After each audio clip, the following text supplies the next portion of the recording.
Wonderful. Okay, great. Good morning, everybody. Hope it was a restful few days and festive. This is a meeting of the Vermont Climate Council. It's wonderful to see people's faces. In the absence of your chair, I think I will go forward unless Secretary Moore, there's anything you want to say to get us going. Okay. Oh, please jump in. Okay, great. So our meeting materials are here as usual on the calendar. I will throw it in here. And I think what I will do is I will just pull up the agenda and walk us through what we're trying to do today. And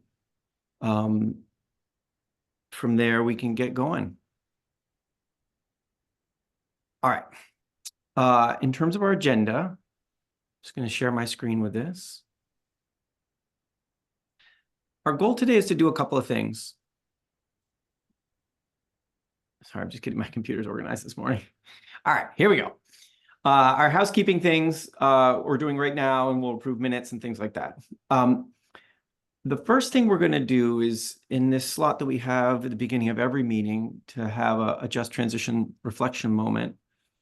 The Just Transition subcommittee has come up with some suggestions and recommendations about how to thoughtfully incorporate public comment into the subcommittee process. And we can talk about whether that should apply to this council process as well, the overall council meetings. And so Kelly, Klein, and others are going to share that, and we'll talk about that. And the idea is for us to, or you all as a council, to adopt that, modify it in real time if you'd like to, and then adopt. The second thing we're going to do is we had some public virtual meetings that several of you participated in, and thank you all for that. And we wanted to just create a space to reflect on what we were hearing there. There's a summary that's been prepared for that.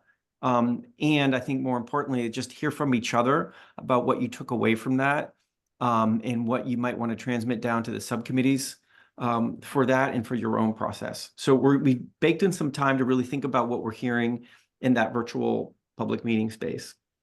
From there, and before we do a break in public comment, a long-awaited legislative update in there. Secretary Moore and Michelle and Joey are all going to help do that to sort of take a look at what's happened in this session and what it means for climate action and the sort of starting place for this revision that you're embarking on now.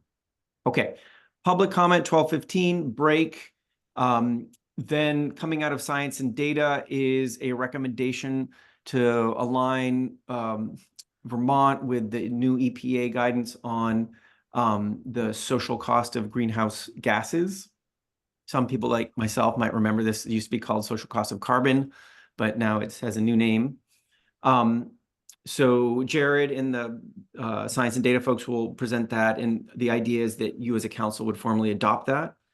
At a subsequent meeting. For our substantive things, we try to do 2 runs in it. So this is run number 1. And hopefully there won't be a lot of needs for any pushback to the science and data subcommittee. And then the final thing we're doing today is with the steering committee, we developed some additional guidance for the subcommittee process, particularly around prioritization and weaving in Just Transitions piece and equity pieces. And there's also, we didn't even get to this second part as much with the steering committee around really what prioritization could look like. And so we have some documents there to share with you. And we want to talk about that as a council so that you all can provide feedback, and then that can get pushed back down to the subcommittees, and you all, the council, can be ready to do this prioritization in the fall or be the recipients of that from your subcommittees. All right, so that's what we're trying to do. We'll do another public comment round at the end. Jane's got some next steps. I want to just say a quick word that the documents that are linked to this agenda were not available until like right around the July 4th break. And so we're going to bake in a little reading time into this, and a little bit of a mea culpa from me that we don't have our systems in place more rigorously so that you have at least a week of reading time for any documents that we'll be discussing in a meeting like this. So apologies that that didn't happen this time. And I'm certainly feeling loud and clear like we should be making sure that we have about a week at least of reading time for things that we want to be working on in a meeting. Okay, any questions on the agenda for today? Friendly amendments? All good? Great. Okay, I see some noddings of the heads. Great. So why don't we dive into some of the administrative stuff here, or updating the minutes? I will say what has generally been our practice for council meetings, since we're all together in one happy Zoom, is we generally ask if you're a counselor, we encourage you, if you're in a place to do this, to have your camera on, especially if I'm not sharing a screen like this. If you are not a member of the council, if there's a section where we're talking about your subcommittee or we're engaging on specific topics, like for instance, right now we're about to jump into the Just Transition reflection. And so it'd be helpful if we have folks from Just Transitions keep their camera on. But if we're not doing a specific section where your subcommittee is the focus, we encourage folks to not have their camera on if you're not a counselor. So Just Transitions folks, keep your cameras on for now because we're about to jump into something that's Just Transitions related. And then if you're not a counselor, we encourage you to keep your cameras off until the public comment period. Okay, great. Approval of the minutes, they're here, they're linked in the agenda. I'll show them on the screen. Any feedback or comments on the agenda from our last meeting, which was way back in March? Anybody need a little bit more time to go through these minutes? Okay. Any concerns about the minutes? Okay. I'm not seeing any concerns, and I'm not hearing requests for more time. So let's consider the minutes to be approved. Thank you all. All right. I'm going to drop my screen share for a moment. The next thing we're doing is Kelly's going to walk us through this recommendation from Just Transitions around how to incorporate public comment, particularly in the subcommittee process. Kelly, let me turn it over to you. If you'd like me to share my screen with anything, just let me do that. Just let me know. But let me turn it over to you. Great, thank you. I just dropped the document in the chat so people can open that up. As you said, is there a lot of background noise? There's some... You're good. Good. You're good. This is a very good mic usually, but some stuff going on. So if folks can get that from the chat, and yeah, if we could pull that up also, David, if you want to pull that up on your screen, we can just go through it briefly. So there's been a lot of conversation about how we can probably continue to improve our public comment process, especially in our meetings, but also receiving written comment and how we incorporate that. So the Just Transition Subcommittee worked to put this together. Specifically, it was a subset of the subcommittee, and a couple of our staff support people worked on this. The subcommittee has reviewed it at least, I think, a couple of times and offered comment. And so this is our sort of our final draft that we wanted to share with all of you. A note, this is specifically for subcommittees, but if the council likes this framework, we could adopt a similar thing for the council as a whole. So if you want to scroll a little bit, David, this part is just sort of overall recommendations, where we should be, what we should be reviewing. The Voices on Climate reports are really good. Those public outreach things that CBI and others have been doing, and referring to those while you're working on your work plan as a subcommittee. And then there will be autumn stakeholder meetings that will also provide some really great input from the public on some of the action items that some of the work that the subcommittees are going to be working on throughout the fall and winter. So these are also going to be really good opportunities to weave in public comment. and you'll have an opportunity to review those after those meetings take place. If you want to scroll a little bit more, this is probably the most substantive part of what the subcommittee put together. With oral comment given at subcommittee meetings, it's what we're recommending is that the comment should be scheduled after substantive information has been shared, but before the subcommittee discusses and makes a decision. That way, the public comment can be something that you incorporate into your discussion.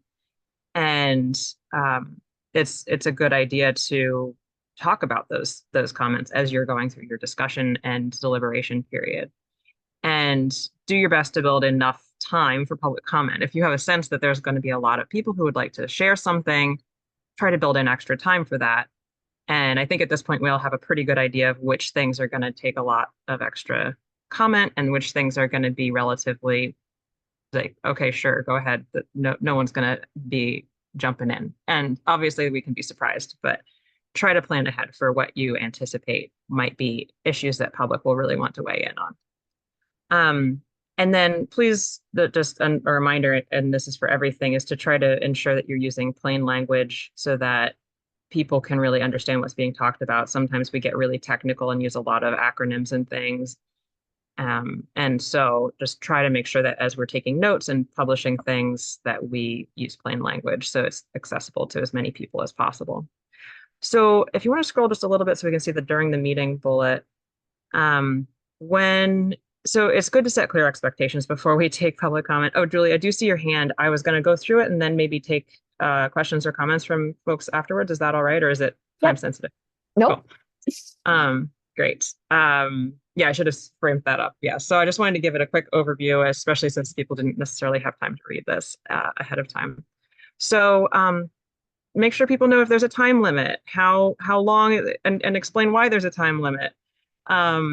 Making sure there's an option to maybe make dedicated space, working with partners to invite testimony from people who are on the front lines of climate change and try to really incorporate those folks and bringing their voices out and lifting them up in your meetings.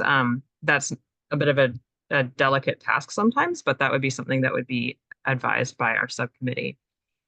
And so if there are public comments, especially if there are questions or if there's something that you can add to clarify, that's okay to do that during the meeting briefly. And then if there's a comment that's relevant to another subcommittee, please pass that along to them. And it would be a good practice to invite commenters to say if they would like follow-up or if they just needed to be heard in that moment, and try to arrange for that to happen. And then always thank people for taking the time and let them know that their comments aren't just going to be here for this brief moment, but they'll be recorded in the minutes and they will be in the recording of the meeting and all of that. So then afterwards, we'll want to make sure that Sophie Veltrop knows that the minutes, that there's a comment in the minutes and it'll be in the video, and she can make sure that that's put into the comprehensive public comment library. All right, last little bit here. If we're receiving comment through written form or a survey, subcommittees should get these comments directed to them if they're relevant. And so some of these would be appropriate to read aloud during the public comment period, usually after the people who are present get their chance to share. And let's see, I think, yeah, if there are long comments that you don't have time to read, or if there are a lot of things on a similar subject, summarizing them or paraphrasing is acceptable, but point people towards the full version so that they can review it in full. And then, so yeah, I think that's basically it. And when there are written comments that pertain to a full subcommittee, they should be emailed to the full subcommittee when they're submitted. So, and I think Sophie will take care of that. Is that correct, David? Do you know, or Jane? Or Jane? Yeah. So I don't see Sophie on the call right now, but maybe Jane can speak a little bit to what's in process in terms of what you had mentioned, the sort of public comment library. Yeah. So there's some work in process there about that. So I'd want Jane to say a little bit more about that. Sure. So thanks, David. Thanks, everyone. Hope everyone's well. So yeah, we're working on a couple things right now. First off, the public input form that was up and running in the sort of first iteration of the climate action plan is making a comeback. You'll remember that we took it down off the website when we weren't able to really have a place to send those comments or utilize them in a timely way after the first plan was adopted. So that form is back up on our website now. It has a sort of series of options now, both directing users to provide comments directly to the Climate Action Office and other work that we're doing, and then also to specifically indicate if it's for the Climate Council and the update to the Climate Action Plan, so that we can forward it on to specific subcommittees and councils so you can incorporate and use the feedback. And then ultimately, we are in the process of working, I think Sophie shared this, at least with the steering committee, if not with all of you, with Agency of Digital Services to create what's a public input library. So a somewhat more organized way of us being able to catalog and call on all the public comments that we're hearing in the various forms we're taking public comment in, whether that's through public meetings, whether that's through meeting Vermonters where they are, specific focus groups, subcommittees. Our interest is to be able to catalog those comments around climate comments and be able to share those and sort those based on recommendations and policies and actions that you are all working on in a way that is hopefully helpful long term. That's really helpful. Okay. Yeah, thanks for adding that, Jane. So yeah, I'd at this point love comments, questions, and I know Secretary Moore had her hand raised. So David, do you want to facilitate that? And I can answer as best I can. Paula is here and she was one of the people who helped draft these. So Paula, if you have things to add, you certainly may. Yeah, great. Secretary Moore, you had a question. Yeah, I just wondered if there was a specific recommendation around plain language. I know that there are online tools that you can use to run documents through. Obviously, the acronyms piece is fairly self-explanatory, but I didn't know, Kelly, if the Just Transitions Committee was putting forward any specific recommendation about a particular tool or a grade level to aim for in terms of our communications. That's a good question and one that I'm not sure. I don't know if Paula, in your conversations, or because I wasn't able to attend a couple of our meetings, so I'm a little bit out of the loop. I know we've talked about some tools before, and I think there's not like one way to write in plain language, but we're trying to do that when we write things is important. So, Paula? Yeah, I don't recall being at a meeting where we discussed the tools. I've been kind of off the grid a bit. So I helped with the original, like the beginning of the process of developing these, but I wasn't there for like the second half of it. Okay. So. All right. So I wonder if that's a to-do here, if we could pull Yeah. together some specific tools on how to do that well. And so we all have the same specific guidance on what that means. Would that be helpful? I think that'd be great. And Matthew LaFleur is here, who is one of our people really saying plain language. So I'm sure he can help us with that. So that will be on our to-do list for our subcommittee to come up with some really good guidance about that. Okay, great. Jared, and then Matthew, I'll jump over to you. Thanks, David. First, just thank you to Kelly and Paula and everybody else who was involved in crafting these recommendations from the Just Transitions Committee. I think they're really helpful, well thought out, and will be really helpful to a lot of the subcommittees. The one question I have that leads me to want to suggest a very slight edit is, I don't know if David, if you can pull it up just so we can all see it. It's halfway down the first page. It's on the oral comment given at subcommittee meetings, the first sub bullet. Yeah, give me 1 second. I'll be there. There we go. It says, if you scroll up, Yeah, right there. So that first sub bullet under preparing the meeting, it says public comment should be scheduled after substantive information has been shared, but before the subcommittee's discussion and decision. My experience on the science and data in the cross-sector mitigation subcommittee, and I imagine this is similar for a number of the other subcommittees, is that often we'll have substantive presentations by invited guests or experts who aren't members of the subcommittee, and it's often really helpful to have committee members have a chance to ask clarifying questions and have initial discussion. My experience with public comment is that it's often incredibly valuable and constructive and on point. Sometimes, however, public comment, someone is coming to the meeting with a desire to comment on something that may not be relevant to the presentation that was just given, and it can lead to, tangents or going off in another direction. So I just want to say I fully support that public comment should happen before a decision to inform that decision, but I do think it's often helpful to allow the subcommittee to engage in questions and discussions initially after a presentation before opening it up to public comment. And then, as you say later on, if it's relevant, having subcommittee members respond to what they heard in public comment and take that into account before a decision is made. So I would just, I'm curious to hear more about that recommendation, but I'm wondering if you would be open to a suggestion to change that language so that it's before the subcommittee's decision rather than before subcommittee discussion and decision. I'll weigh in on my thoughts. I've had that same experience, Jared, where sometimes there need to be clarifying questions and things from the subcommittee, maybe a little bit of discussion, and having public comment right after can kind of lead into a different direction. But I also think the intention of this was to always have time for discussion after the public comment and before the decision. So I don't know that it needs to be directly after the information, but that there should be discussion after public comment and before decision. So that's that's the nuance I got from that, but you're right. It sounds like it should be directly after.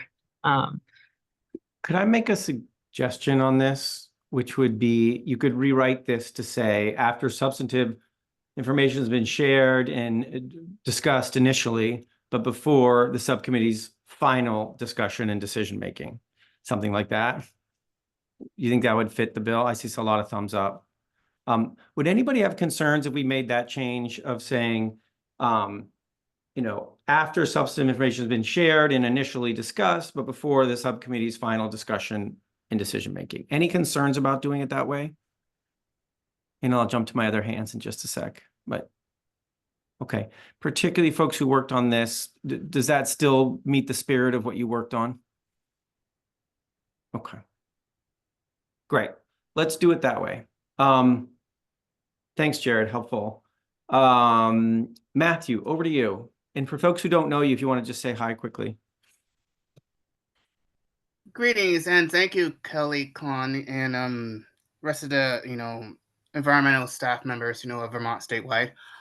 Yes, and thank you for the accessibility piece. The first of all is that public forum that I seen on your website for surveys. When I took that link, it was very, very wordy in that area. So I don't know if many people took that survey because the way it was, presented. It says you can add, feedback and comments to it, but just to tell you what you're doing or what your plan is, it was pretty, almost too wordy and not enough plain language in it for people can take that survey confident knowing what you're saying. That's problem number one that I found out on that form, which was, almost like someone's taking a scientific test, which is, that ain't going to get the vast majority of the public comments we're going to get if we're doing it that way. Another quick, question, and this is about the video on and off, which thank you, David, for bringing this up. Where can you clarify that in the meeting minutes or in the agenda for next time? So people know which one, I know I'm on a subcommittee, but which, when it's time for people to turn their cameras on and off, because I don't think that was addressed in a way where, you know, you just told us now about that, instead of, you know, maybe put that in an agenda next time so people know when it's time to turn the camera on and off. Maybe it might, you know, prevent some confusion across members, you know, that are doing this work, so they don't feel like, you know, they're did something bad or felt bad about not, you know, being present when they should be, because there's some people even in a comment that says they are a member of the climate council, but they may have weak internet, or Yeah. you know, they're still present, but you know, but we want to make their voices heard, that they are members of that, you know, uh of those entities. Thank you very much. Thanks, Matthew. I really appreciate that comment. And and just to be clear, the survey you're talking about was a survey that was put as part of the kickoff to the rewriting of the climate action plan. And so thanks for that feedback, that survey didn't quite hit the mark in your mind on being plain language and clear. Okay. All right. Rich, and then we definitely need to pivot to our next thing, if that's okay. Yep. I'm wondering whether we should take public comment before we decide on adopting this policy. But with that aside, maybe there will be somebody who wants to comment. I want to thank the people who developed this document. I think it's really excellent. And I think that the change that, David, you just recommended clarifies a point that I think will be important. But the notion that, no more than a notion, the decision that we should listen to public comment and take that public comment into consideration in deliberations before deciding is super important. And I just want to thank the committee for putting that forward. I agree also with plain language. Whenever we should really strive for plain language. So on the whole, this is really a nice step and an improvement in our process. I think we should probably try to do it at the subcommittee level for a while and live with it before we ask the full council to adopt it for all of our meetings. But that's, a secondary point, I think. Okay. All right. So there's two then decision points right now. One is you all as a council. Oh, go ahead. Sorry, David. I did want to lift up something that David Dean put in the chat about ad hominem attacks on administration people or climate council members or other public commenters. And I wonder if we can, and maybe this would be in a future draft or something, or a little note in the setting up the framing part. I forget which bullet that was in, saying there's a time limit, and also if you are just insulting people or something, however we want to phrase it, then we will ask you kindly to stop, because we're respectful of each other in this meeting. So that could be part of our framing. Great.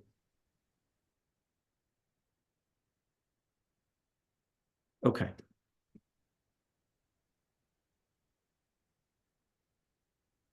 Okay. Thanks, Kelly. All right. And Paul, I see in the chat talking about keeping it on point. So if we are opening a public comment on specific topics, right? And I think there's a balance too, because there are times when you want to allow comment to sort of go where the commenter wants to go, but that's not always the case, for sure. Okay. So two quick decision points for you all. One is a decision point on adopting this for the subcommittees with that change that we discussed. We've actually now discussed two changes. One is the text change that I read out. And the other is what Kelly just said about adding some language in there about respectful interaction, sort of basic guidelines of what we consider to be appropriate. And then the work to do around it is more specific guidance on what plain language means. There's also a comment about maybe some in the meeting guidance, talk about cameras on and off, and make sure we get that guidance out there ahead of time.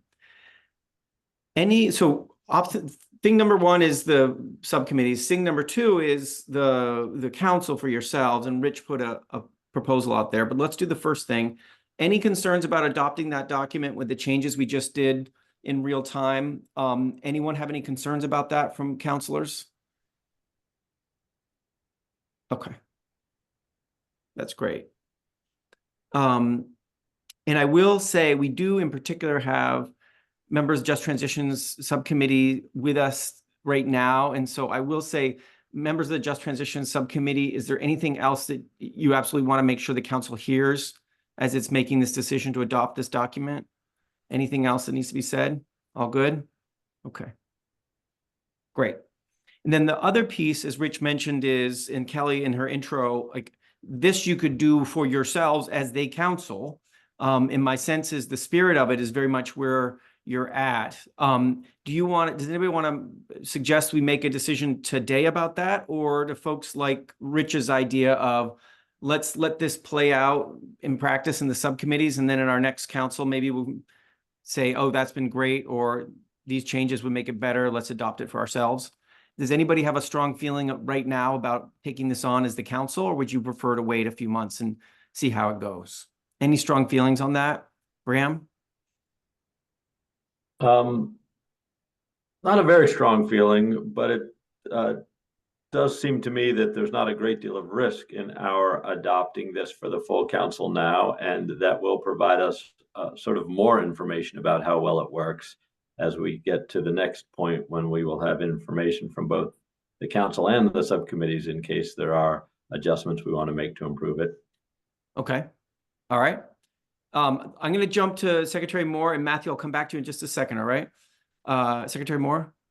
Sure. I actually was going to suggest the opposite of Bram, but I also don't have a strongly held opinion in that I think that there is value in having this document, working to apply it, but waiting to finalize it until we have benefit of having applied it a handful of times. I appreciated Rich's suggestion of using it for subcommittee meetings and maybe having time on our next full council agenda to solicit input, and if there are additional changes or clarifications that would be important. Okay.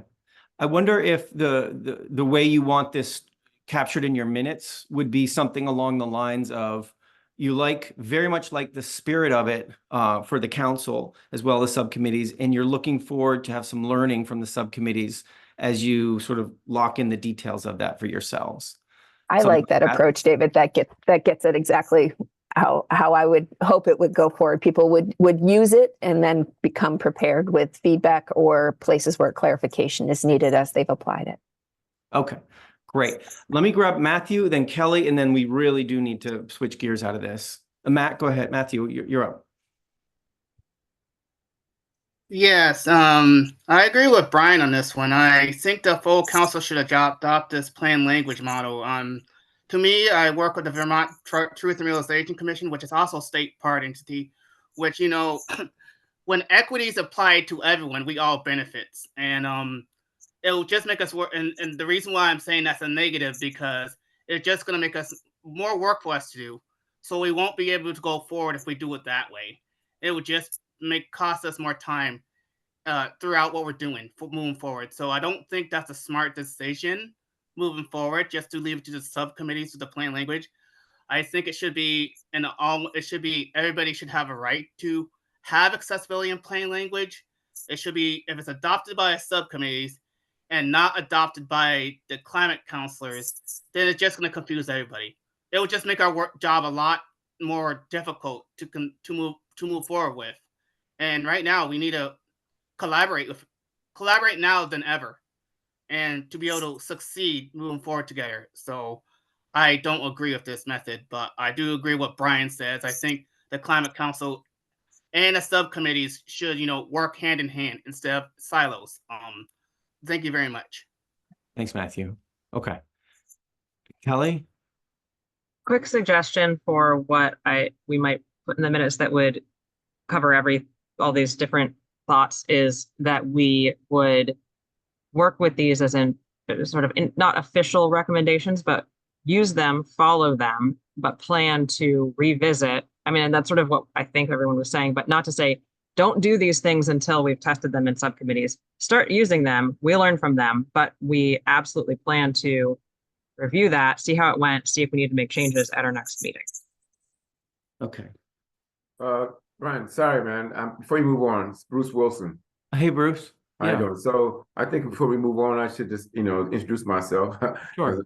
Then I'm Bruce Wilson. I live in Winooski. I'm on the Climate Council and Just Transition. I sit on a lot of boards and commissions, but first I just want to say I'm also a Vermont Human Rights Commissioner, as well as on Vermont Mental Health. So thank you. Fantastic. Thanks, Bruce. Okay. So can I just quickly get a pulse check on what Kelly just said? And if anyone has concerns with, I see thumbs up from Bram, thumbs up from Julie. Anyone have concerns, David Dean, thank you. Anyone have concerns with essentially with saying exactly what Kelly said, which is adopt them in the sense of we know we're going to need to refine and learn. And in the meantime, let's be operating with this, including the plain language piece and the other pieces. Okay. Any concerns with that? Okay. Let's do it. Thanks, everyone. That's really helpful. Okay. All right. So we have that. The next thing we wanted to do, which is aligned with this, is we had these virtual kickoff meetings,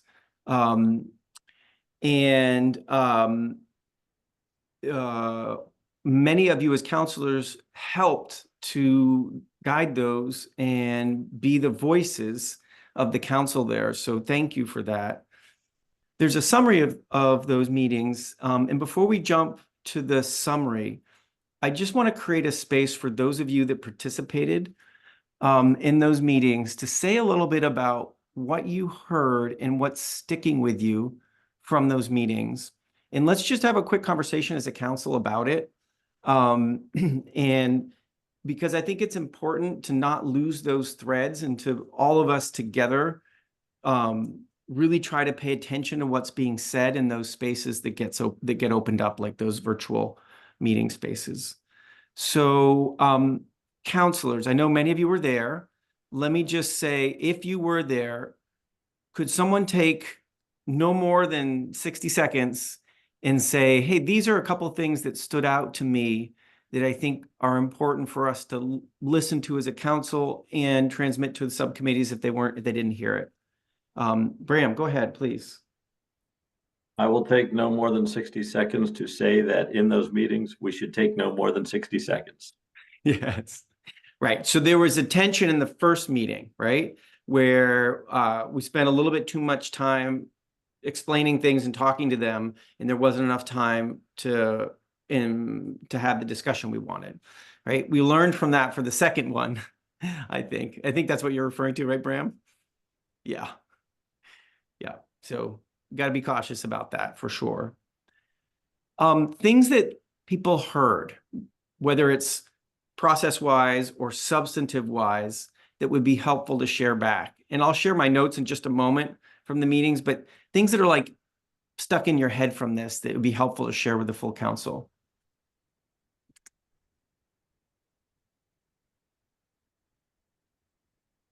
Don't be shy, even if it's something small. Like, what do you remember from those meetings?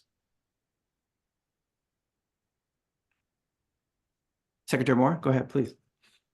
Sure. I sort of building on what Bram had said, I think there were a lot of folks who came with interesting ideas that aren't part of the initial climate action plan, and trying to be really intentional in setting the stage, but then soliciting input as opposed to, I think, talking about the things we've already done, which while important, I don't think is the reason that people came to those sessions, that they for the most part seem to come with a very specific idea or concept or recommendation they wanted to share.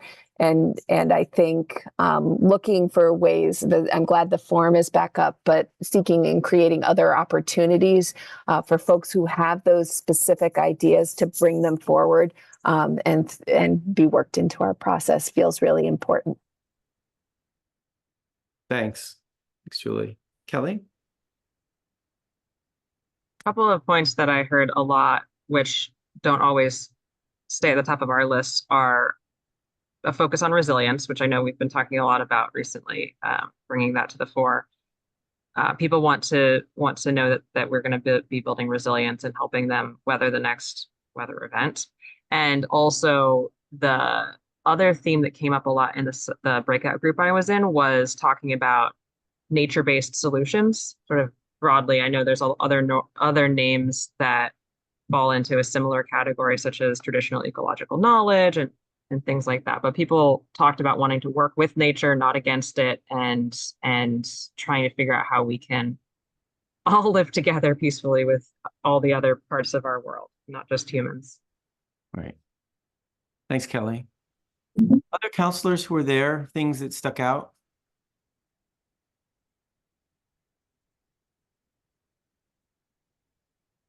So there's a summary, and it's in the meeting on the agenda. I'll put it up on the screen just for a second.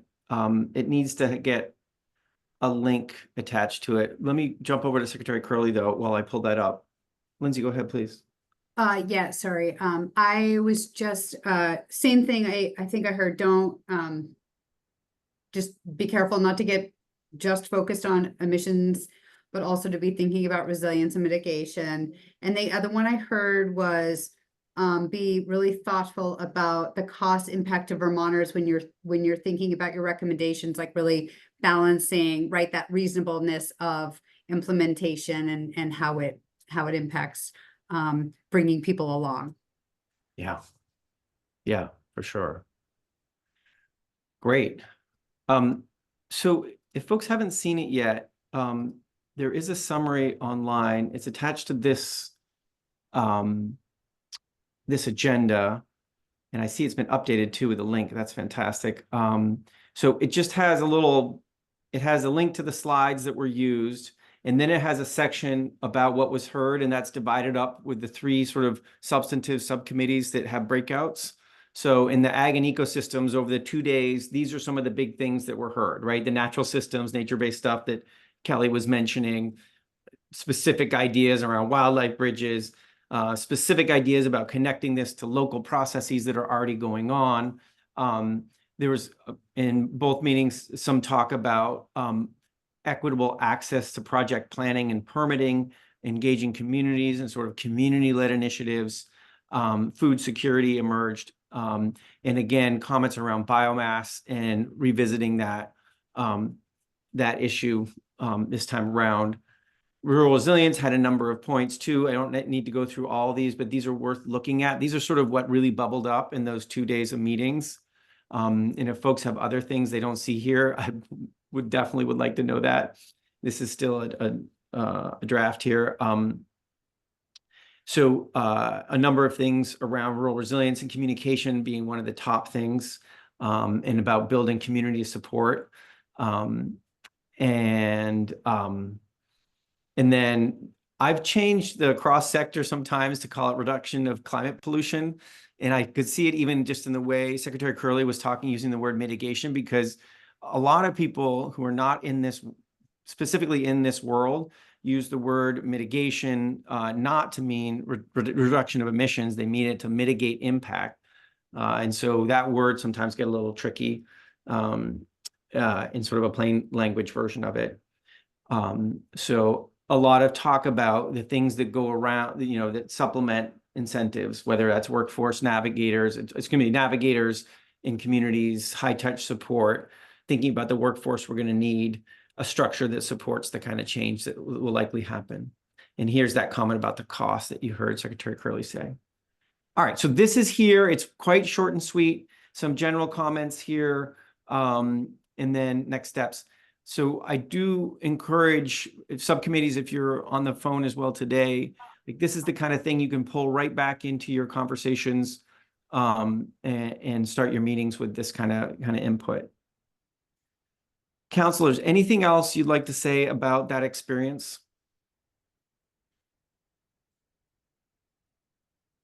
Jane.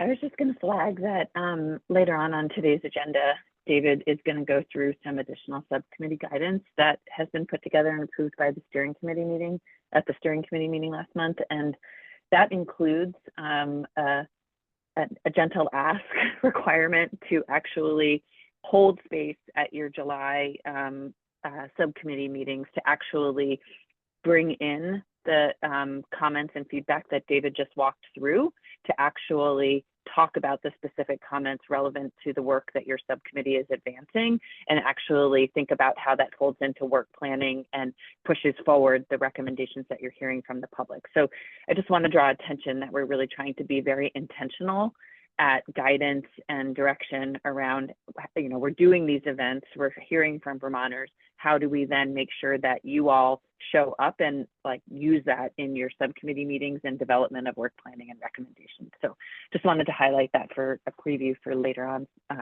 in today's agenda. Thanks, Jane. JL? Yeah, so I guess I just want to bring up that even with the more time, the second time around, it still felt rushed, and we were still in mid-discussion when we needed to join the, you know, the larger group, and folks got cut off. So I still think, and I don't know how to do that, but maybe the in-person meetings could be a little longer or something, but I definitely think there needs to be more time built in. Thanks, JL. Yeah. Rich? So I was unable to participate, so I'm asking a question about the conversations that you all heard.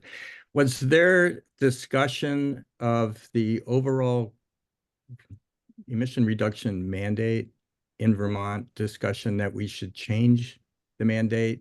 We should, you know, repeal it, reduce it, something like that? Or was the conversations all went forward with the notion that, well, we have a law and climate change is real and we need to reduce emissions? Just wondering. I'd welcome counselors who are there to reflect on that. I didn't hear much of that discussion. What was what you're saying, Bram? I also did not hear any mention of changing the law or the goals. Yeah. Yeah. I've heard it in public comment before, but not in those meetings. Secretary Moore? Yeah, I would say that, you know, I heard some reflections about concerns over cost and impact on affordability and low-income Vermonters in particular, but it wasn't wrapped up into a suggestion to change the dates, recognizing, though, that that's one of the knobs that would likely be available to turn to address some of the concerns that I did hear expressed over affordability issues. Yeah. Okay. Great.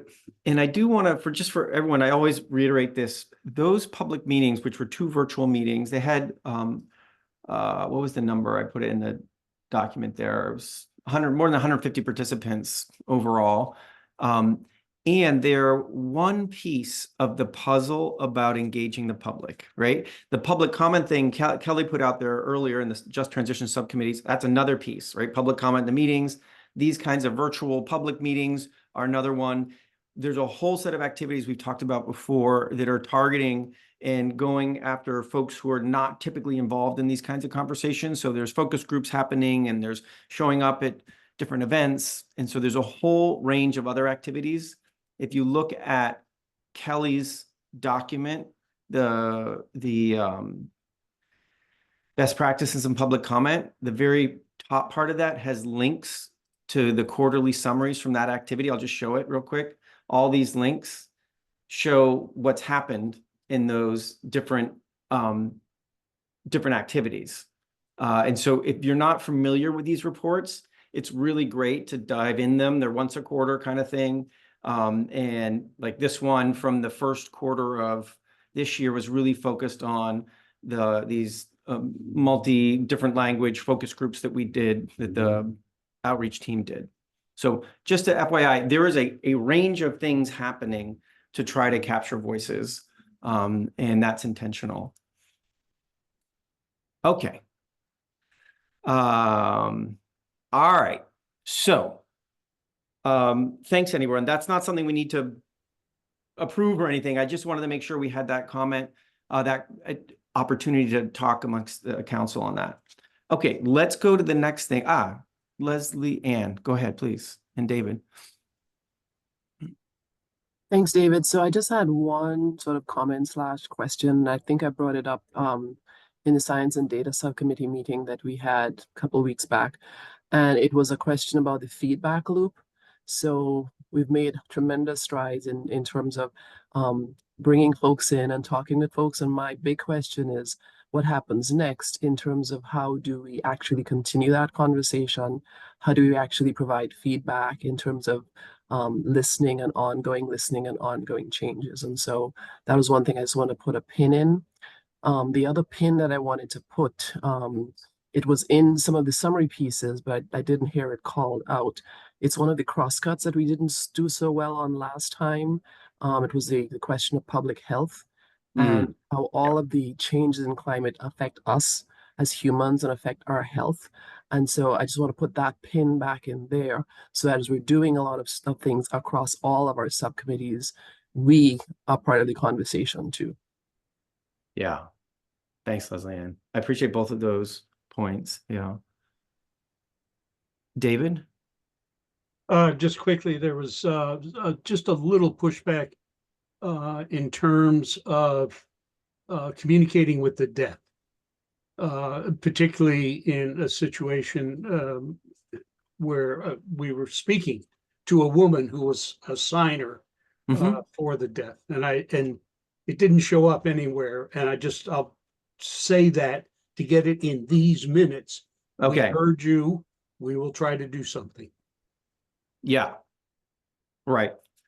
And I think one of the challenges, yes, thank you for that. And there was sign language interpretation available in both of those meetings. I think part of it was the practicality of making that work well. And so thanks for bringing that up again.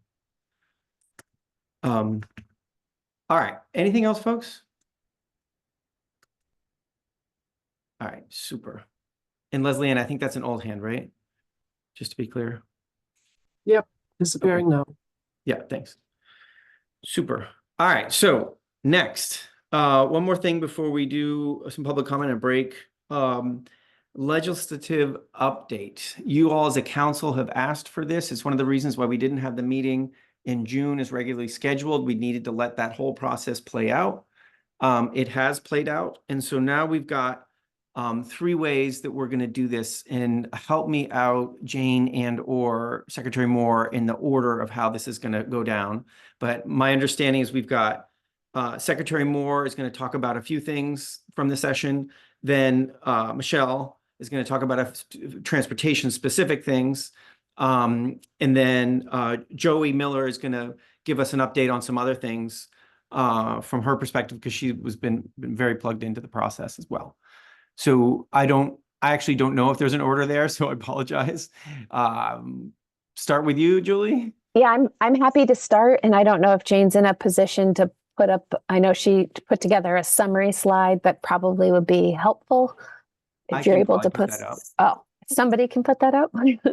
And I will also drop into the chat the governor's signing statements or messages on several bills, knowing that there's a variety of different actions that have been taken in ways that everything on the list, I believe, if I'm not mistaken, came into law this session. So there were what we identified as 7 major pieces of legislation with ties to the climate action plan. All right, it's back now. That were taken up by the legislature this year. And maybe starting from the top, I will skip over the transportation bill and have Michelle speak specifically to that one. But the Flood Safety Act includes significant sections around state level or statewide river corridor permitting program, changes to our dam safety program, as well as some more modest changes around wetland protection. The agency and the governor expressed some concerns around schedule and resources associated with the Flood Safety Act.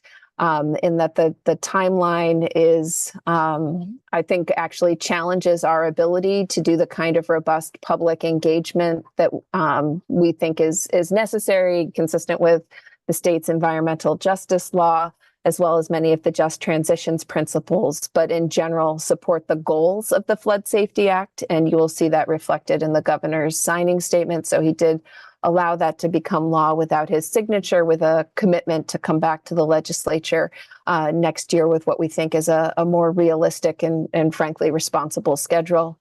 The flood response bill was one that was championed by Doug Farnham, who is the state's chief recovery officer, and reflects some lessons learned as a result of last July's floods in ways to make us better prepared to respond. Encourage folks to take a look at it. The piece that ANR specifically focused on in that bill was making sure our drinking water and wastewater operators had first responder status. As you may recall, almost a third of Vermont's wastewater facilities suffered some amount of damage during the July floods last year, and there were numerous instances of operators having a hard time accessing their facilities, and want to make sure that that doesn't happen again. It also looks to continue and expand the Flood Resilient Communities Fund, which I know has been a really important tool in our overall resilience work. S259, Make Big Oil Pay, seeks to recoup loss and damages associated with climate change from big oil companies. It is a joint effort by the agency and the treasurer to pull together the information needed to issue demand letters on cost recovery to big oil companies. It pulls in the resilience implementation strategy that Jane and her team have started work on, again with the treasurer's office, in response to direction provided by the governor and the treasurer back in early January. And we'll continue to work on that. Again, I think the governor expressed some concern about timeline for this work, that this is really a novel approach, and unsure that we've left ourselves enough time to do the necessary research to support and justify our claims, but again, support the goals of the bill. The renewable energy standard, and I think I saw Melissa Bailey is on the line. I'm not sure if Commissioner Tierney is able to be here today or not. But would be happy for one of them to help speak to that act as well, as that is one that has a more modest intersection with ANR. So maybe pass over that and allow us to come back to it if one of them is able to jump in. H687 was the Act 250 bill. It ended up being merged with a housing bill. It had been S311. But makes significant changes to Act 250 regulation in the state, most notably sets up a structure that will lead us ultimately to tiered jurisdiction, where Act 250 permits are no longer needed for development in the areas where we want to build, so our designated centers. And then there will be a higher level of protection afforded to what are termed critical resource areas. There's a considerable amount of work that lies between where we sit today and the ability to have that tiered jurisdictional structure with Act 250, but this bill puts that underway. The governor's veto was less about the Act 250 reforms and more that he felt this bill did not do enough for housing given the moment we are in. And again, encourage you to read his veto message. Wait for Michelle to speak to the transportation bill, and then just the PUC miscellaneous bill. It did include some modest adjustments related to the clean heat standard, most notably pushing out the deadline for establishing the default delivery agent. Notably, in S305, the legislature did not take up the concern raised by the PUC in their first check back report about the ability to both stay on the timeline and have a robust public engagement process. So maybe with that, David, pitch it back to you. And if you want to call on Melissa or Michelle to speak to those other two bills, that would be great. Super. Let me check first with Melissa. Is there anything you'd like to say about the renewable energy standard piece that Julie mentioned? Sure, David, I can speak to that quickly. Commissioner Tierney's not here today. Um, Folks know the Renewable Energy Standard Bill was vetoed by the governor. Really, I think the concern there was around cost, and the Department of Public Service, the administration had supported an alternative proposal that would have delivered the same climate benefit at a lower cost to Vermonters, and that had been informed by a more robust stakeholder process. So again, that bill was vetoed, and as folks know, the veto was overridden, and H289 is going into effect. Okay. Great. Peter, something you want to add to that? Yeah, I just I can post a link to our website. I want to be clear what Melissa said is not 100% exactly accurate. It would not have delivered, the governor's proposal did not deliver the same climate benefit as H289. It was a smaller climate change benefit, and I'm happy to post a link to that. If anyone has any questions, they can reach out to me. Thank you. Okay. All right. So some difference of opinion on how those would have performed. All right. Finally, on the transportation piece, I think, Michelle, you even had some slides, if I'm remembering. Actually, I don't have any slides, David. Okay. But what I'm going to do is I'm going to highlight this. The bill was 69 pages long. I'm going to highlight the excerpts. I'm going to post the entire bill review we completed in terms of the definition of each of the sections of the bill, so people can refer to the climate sections and read about other things if they're interested in it. Section 2 is where you're going to find the most information about the investments and the millions of dollars that will go into climate-related investments through the Agency of Transportation. The legislature directed the agency to upgrade our heating systems so that we're striving to meet not less than 35% of our thermal energy needs from non-fossil fuel sources by 2025 and 45% by 2035 using local wood and other such sources.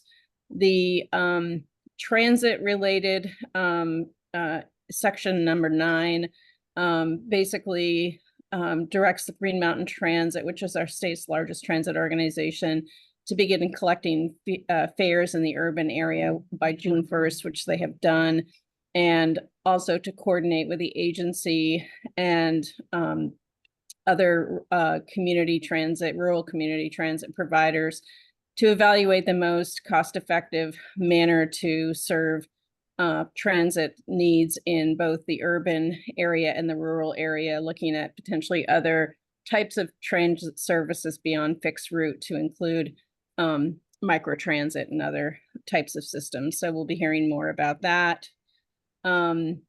Sections 17 through 27 get into the vehicle electrification programs, electric vehicle supply equipment, and other related provisions. We had a change for eligibility in the definition of older, low efficiency vehicle to mean that one that's passed annual inspection within the prior 18 months of the application for use of the Replace Your Ride program. So an expanded eligibility period there.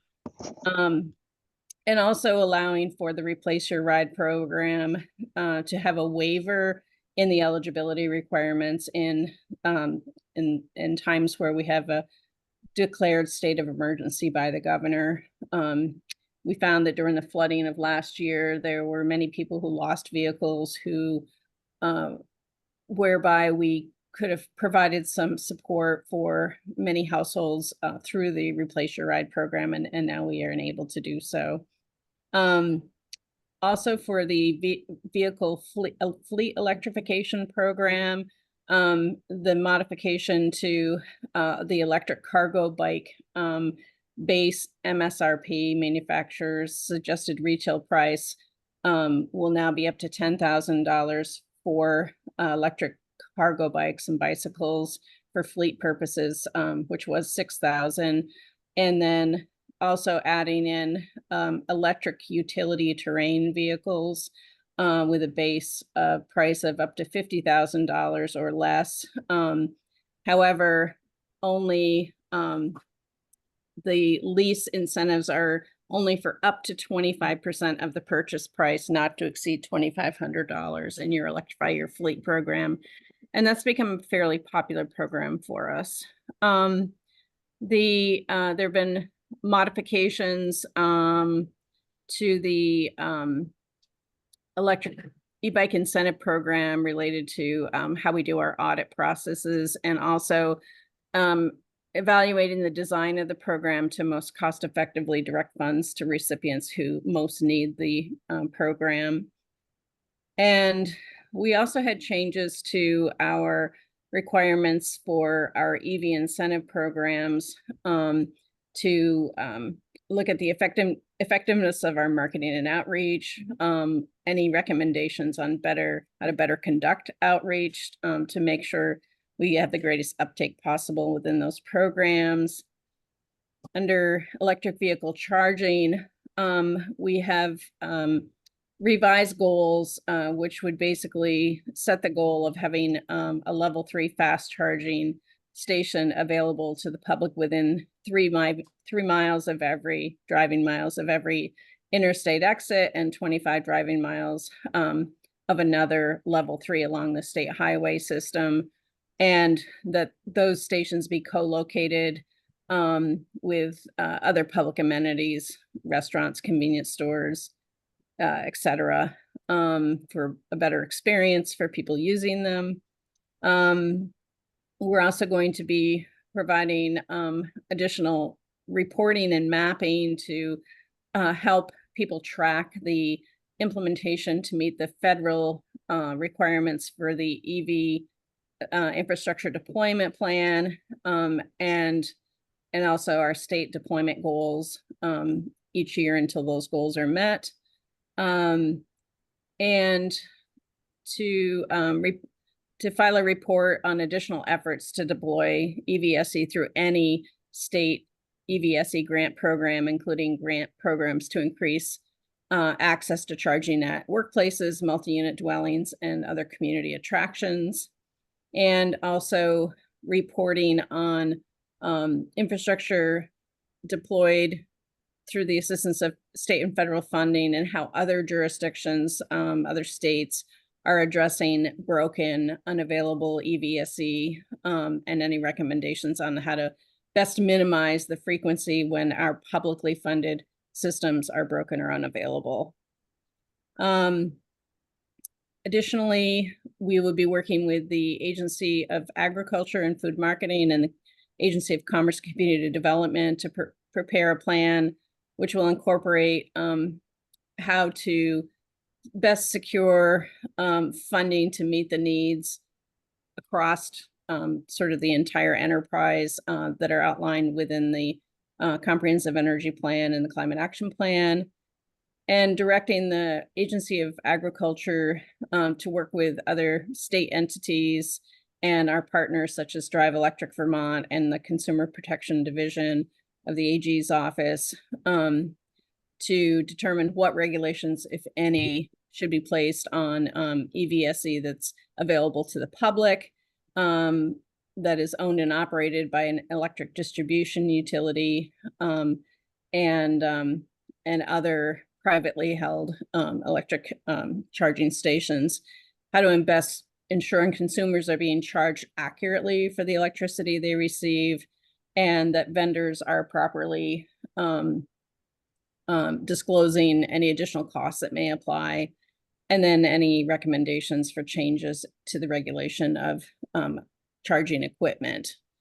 Additionally, the Public Utility Commission is to report back on how power line extension tariffs and all sort of distribution utility related expenses that are impacted by the deployment of electrification for vehicles, whether it's to private residencies or to commercial locations where people can charge, how those additional cost burdens are being addressed within the pricing scheme. We were also asked— How are we doing, Michelle, on the overall length here? Overall length, we have a couple more items. There's a lot here. I'm sorry. Sorry. Um, creating more resources related to how we make communities and public entities aware of deploying alternative transportation resources for transportation accessibility across the state, making sure that the update of our Vermont rail plan includes details on service expansion opportunities, just going at a higher level here. Yeah.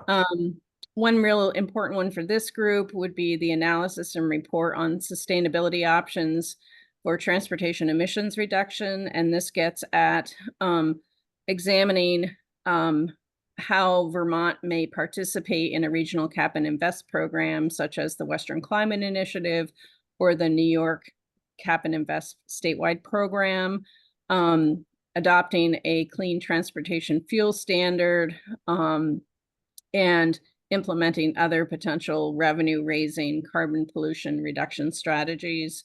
So there's quite a bit in there on that. Additionally, a transportation funding study recognizing that the reduction in gas tax collections, which is precipitated by use of electric vehicles and fuel economy, will be addressed, and how that will fit in not only our mileage-based user fee framework that we will be implementing in the coming few years, but also other types of revenue collection that might be needed. A fee, which is new for people who own electric vehicles and plug-in hybrids, which is expected to come into effect January 1st, additional $44.50 per year for a plug-in hybrid vehicle and $89 for an all-electric vehicle. This is an interim fee that's designed to bridge between now and the time our mileage-based user fee framework comes online, which will probably be about 24 months.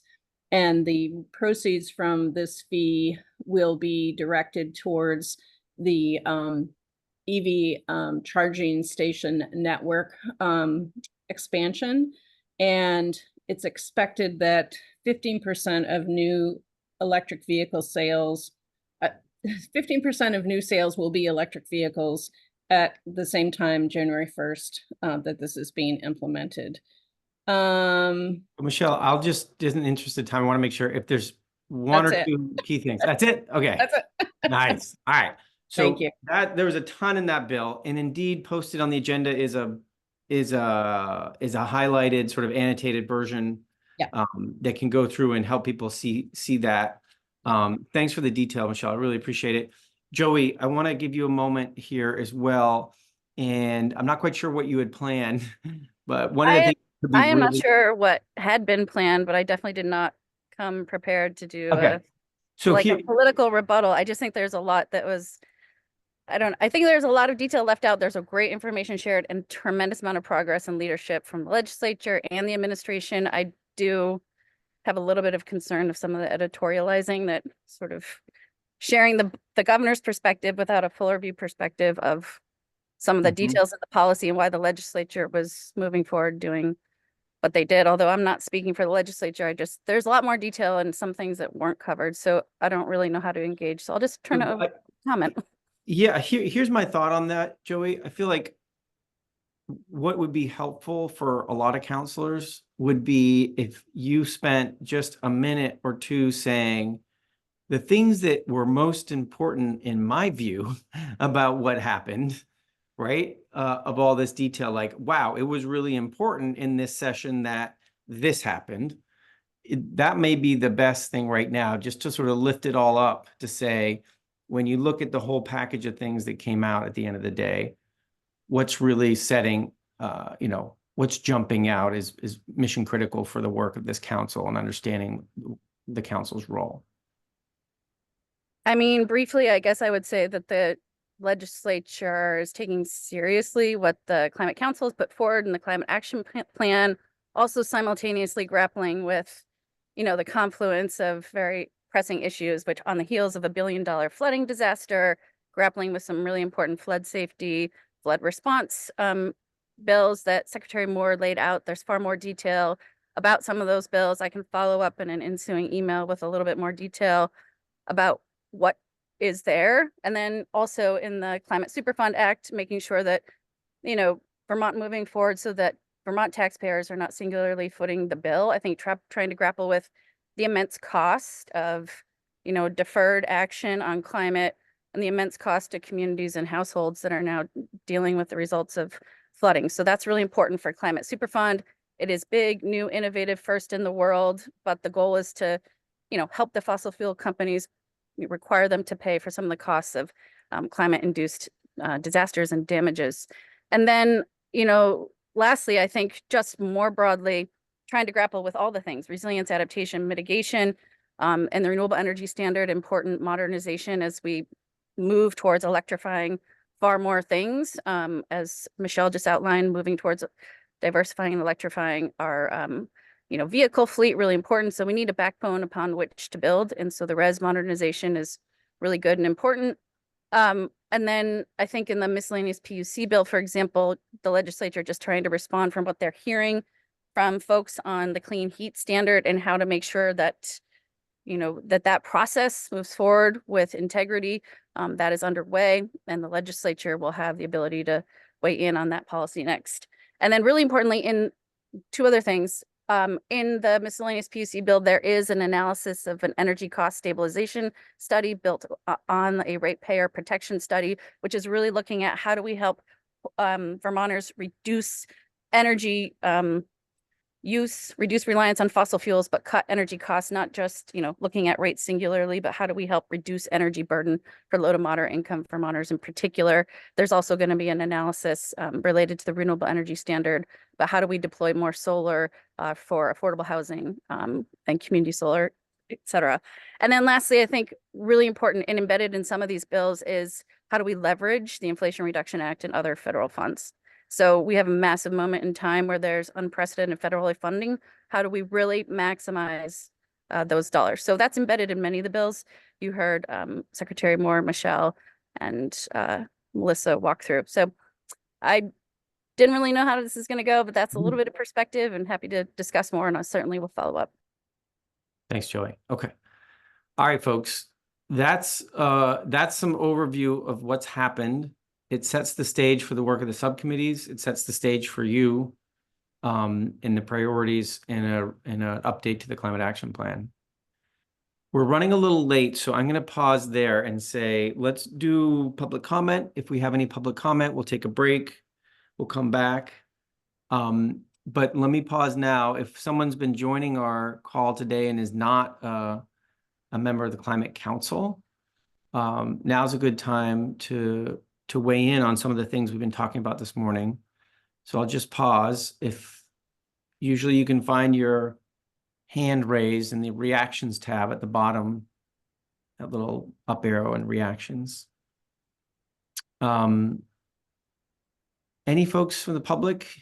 The chat is a good opportunity to use that as well right now. Anyone who's been joining us today?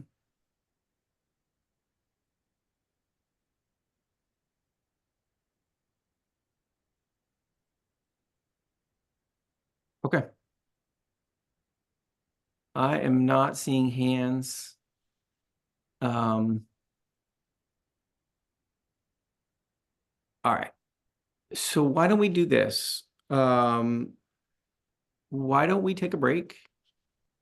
And we'll be back here at 12:40, just like it says on the agenda, if that's okay with folks. And there's I'm just looking at the chat right now, trying to keep their link to your agenda is a summary that's highlighted. And I don't know if that's what you're trying to post, Michelle, in the chat, but I can put that in what's posted online right now is that. Oh. Yeah. You did it. Thank you. Okay. So that's on there. All right. Thanks everyone. We'll see you back here at 12:40.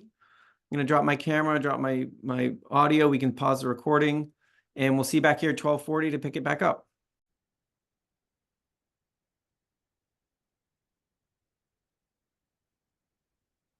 All right. Welcome back. All right, so for the next two sections of this meeting, this is one of these times where I think we'll just do climate counselors with cameras on. Folks are okay with that. So if you are a climate counselor and you're in a place where you can have your camera on, great. If you are not on the council, for instance, if you're in a subcommittee or something like that, maybe you can turn your camera off now. Okay. And the cameras are helpful for me too, to see who's here from the council. Make sure we have quorum to get going again. All right. First thing up, Science and Data has a proposal on recommendation for updating the social cost of greenhouse gases. Our job as council today is to listen to that, any feedback. We do not need to make a formal adoption. We try to do that in a second session, so we'll do that in our next meeting. But Jared, let me turn it over to you. You can explain, and then any feedback or questions. And we don't need to vote on it today. Thanks, David. Good to see everybody. I'm presenting in my role as co-chair of the Science and Data Subcommittee.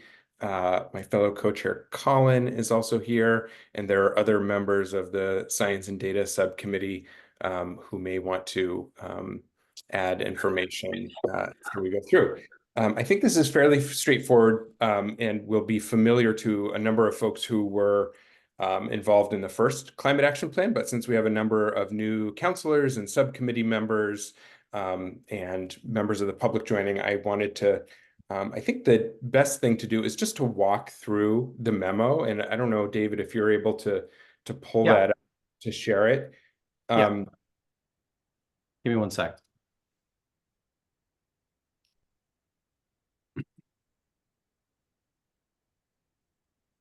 Here we go.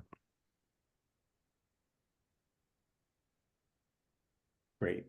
So the background here is that as part of the process of writing the initial climate action plan that was adopted in December of 2021, there was a recognition that there needed to be estimates of the social cost of carbon, was the term that we used at the time, and other social cost of other greenhouse gases for use in Vermont, particularly around benefit cost analysis that was done in a lot of the analysis supporting the pathways and the climate action plan overall.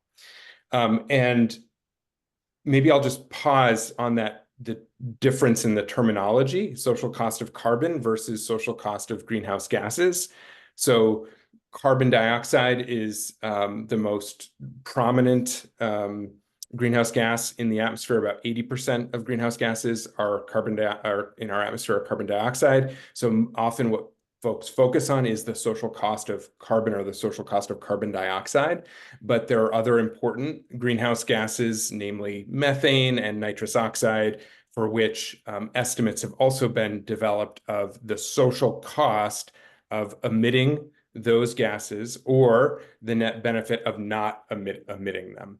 So what this is it is an estimate of the net marginal cost to society of emitting a ton of a certain greenhouse gas in a certain year, or the net marginal benefit to society of not emitting a certain greenhouse gas in a given year. And so one of the things that happened the first time around is that we adopted the values that were used by the state of New York, but we knew that at that time a federal interagency review process was underway led by the Environmental Protection Agency in response to recommendations from the National Academies of Sciences, Engineering, and Medicine, who identified a number of years ago that the social costs of greenhouse gases estimates should be updated to reflect the latest science.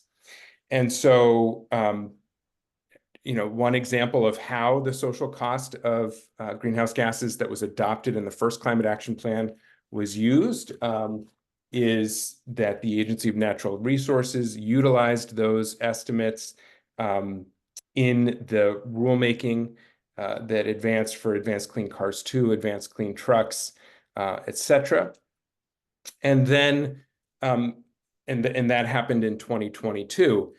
Fast forward, November of last year in 2023, the Environmental Protection Agency released a report on the social cost of greenhouse gases, and it had the subtitle was Estimates Incorporating Recent Scientific Advances. And the Science and Data Subcommittee was really fortunate to have in April of 2024, Dr. Elizabeth Koppitz, who is the senior economist at the National Center for Environmental Economics at the EPA. She led the development of this report. She gave us a presentation, and I will put that presentation in the chat. It's linked from this document as well for anyone who wants to read that directly.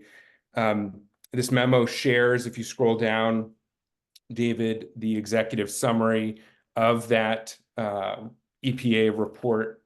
And so after reviewing the findings of that report, the presentation by Dr. Koppitz, the Science and Data Subcommittee then met again on June 21st and considered recommendations to update the adopted estimates for the social cost of greenhouse gases to align with the values that the EPA has estimated through their most recent report. And so as a result of that meeting, the Science and Data Subcommittee unanimously recommended the 3 recommendations that are at the end of this memo. Number 1, that Vermont should utilize EPA's updated social cost of greenhouse gas estimates as reported in the as provided in the report that I just mentioned from November of 2023 for benefit cost analysis of activities that impact greenhouse gas emissions and for GHG emissions related rules adopted or amended pursuant to the relevant laws in the Climate Action Plan. The exact values of a social cost of carbon depend on the discount rate that is chosen. Oftentimes what has to be estimated is the net societal cost over time going into the future of emissions that happen in a specific year. And so for clarity, we recommended that a central discount rate of 2% be utilized, as the EPA and a leading panel of economists also recommended. And finally, we recommended that this continue to be tracked and updated over time. The EPA itself has a 5-year federal social cost of greenhouse gas update schedule that was suggested by the national academies, and that will likely be published in advance of the July 2029 Climate Action Plan update. So it will be appropriate for us to look to see if there have been scientific advances and new updates to that number ahead of that time. So that's the broad overview of the background and the recommendations from the Science and Data Subcommittee. Happy to share more, happy to take questions, but in the interest of time, I'll pause there. Thanks, Jared. Very helpful. And I know, Jared, when we were talking about this in Science and Data, just to give a little flavor for the council of how this is different from the previous time you did this with New York, like it's an increase, right? The increased cost, reflecting a better estimation of actual costs on society, right? Well, yeah, it depends on the gas and it depends on the year, but if we take the estimate of the social cost of a metric ton of carbon dioxide emitted in the year 2020, the estimated societal cost from the New York numbers that we adopted for the first plan were $121 a ton, or stated alternately, the benefit to society of not emitting an additional ton of carbon dioxide in 2020 was estimated at $121 a ton. The new EPA estimates are now $190 a ton of carbon dioxide emitted in 2020. Right. So a fairly significant increase. Okay. Any questions for the folks on science and data about this? Because you as a council really should adopt it in your next meeting. Any questions, Liz?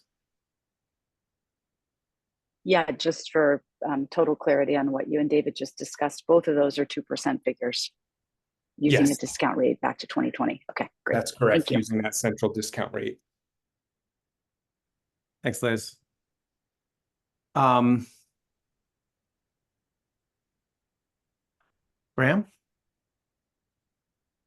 And I think as we contemplate this for the next month, or until our next meeting when we are going to vote on this, we should all just recall that the difference between the numbers from New York that were used in the previous analysis and the current numbers makes a pretty meaningful difference in whether certain actions we take in the long run cost money or save us money. So it's a meaningful decision and a meaningful change, and will lead to different conclusions probably about some of the actions that we are contemplating. Thanks, Bram. Yeah. Rich? This is just a question. Were there meaningful differences in the assumptions that lie behind the methane calculations? For example, the duration of methane emissions in the atmosphere, or using different discount rates because methane impacts are of a different duration, that kind of thing. The ratio between carbon dioxide and methane, did it change? Rich, I would have to go back and look more specifically at the EPA report. My understanding of the main, one of the main reasons for the updated numbers for the changes is that, actually, David, if you can pull it up again, there's a really important part of the executive summary that I want to highlight. Give me 1 second. I hit close it. Give me 1 second. So if you go to that, EPA executive summary, and if you can highlight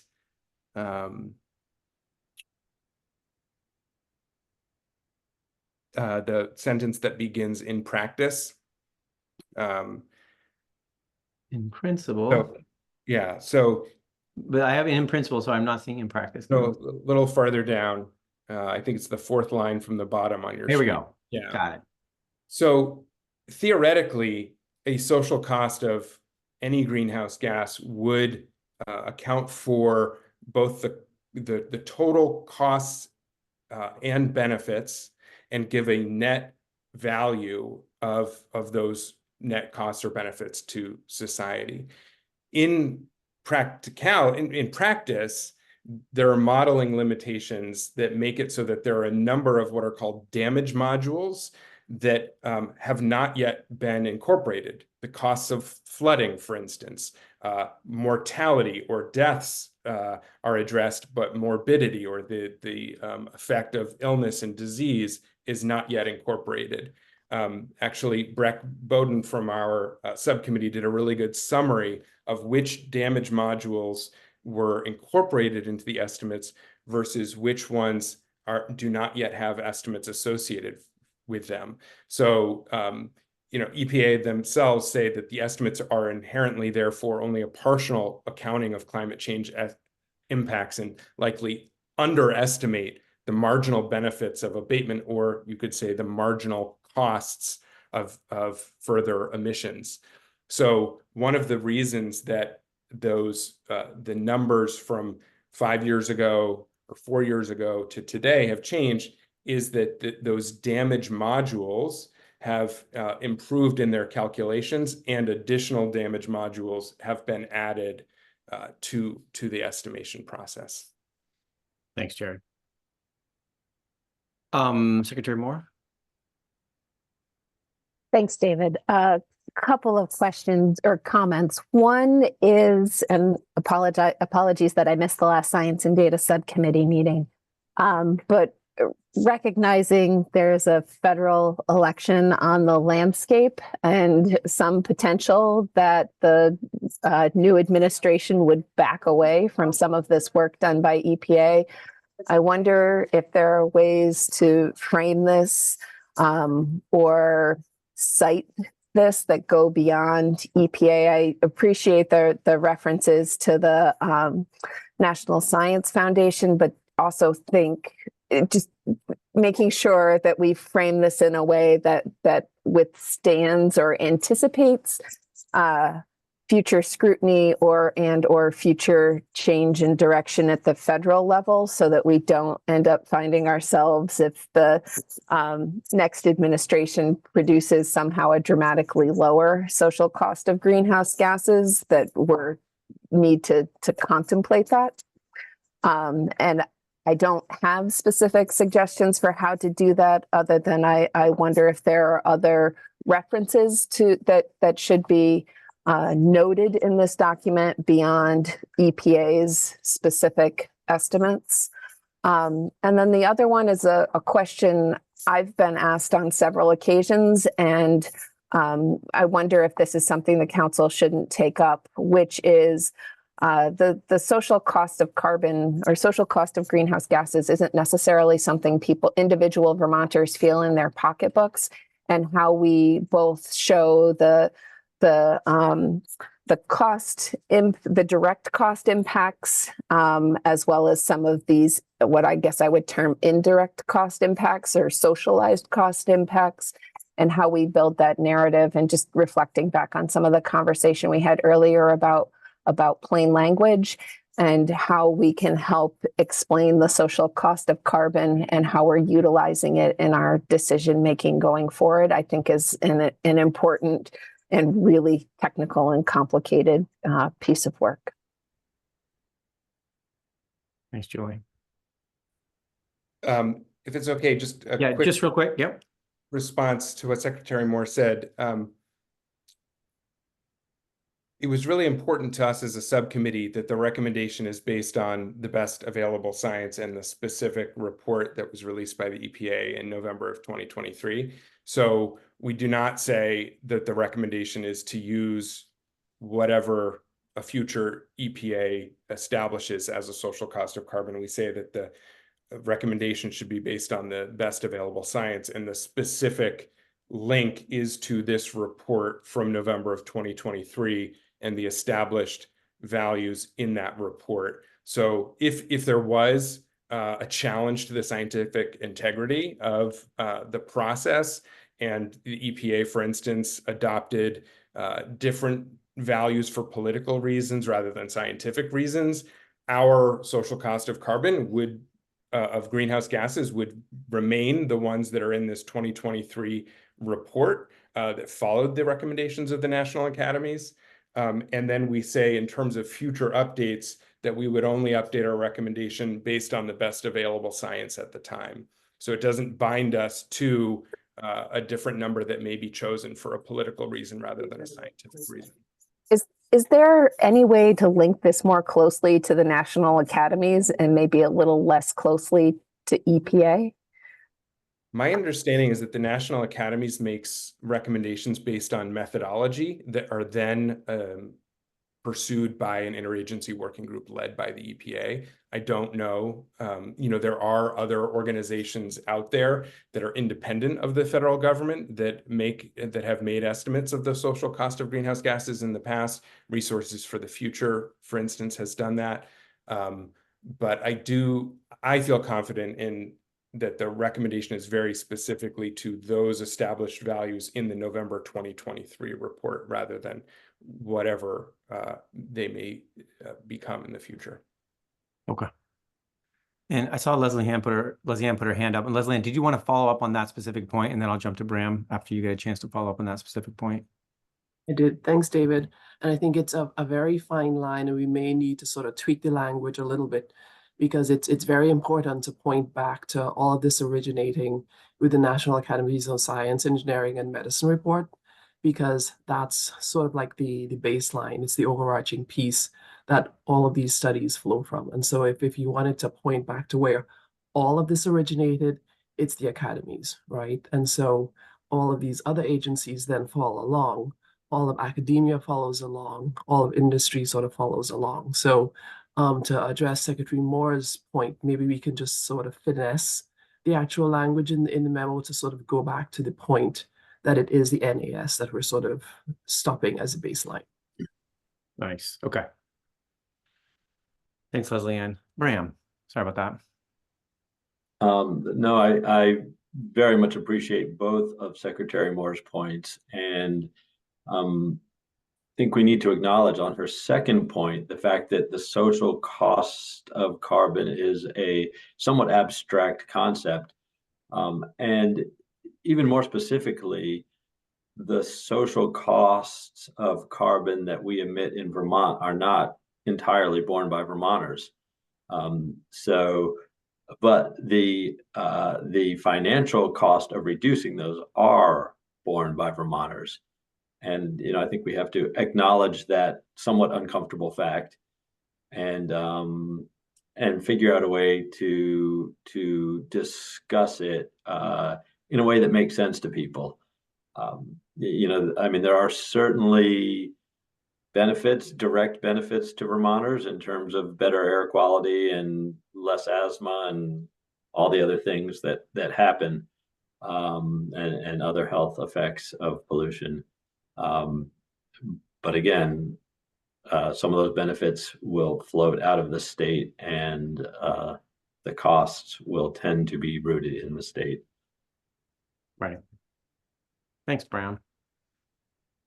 All right, folks. How about this? We don't need to make a decision on this, but what the notes I'm taking are that there's some language nuance that can be made to more closely point to the origin of this being national academies, and make sure that if something that feels a little bit more political comes out, that we're not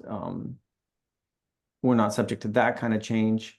And then what Bram was just talking about and Secretary Moore, communicating this is going to be important, right? And how you do that. Okay. Great. Anything else? All right. Super. Thanks, everyone. You'll get a chance to more formally approve this next meeting. All right. One more thing on our agenda to finish up. And that is this guidance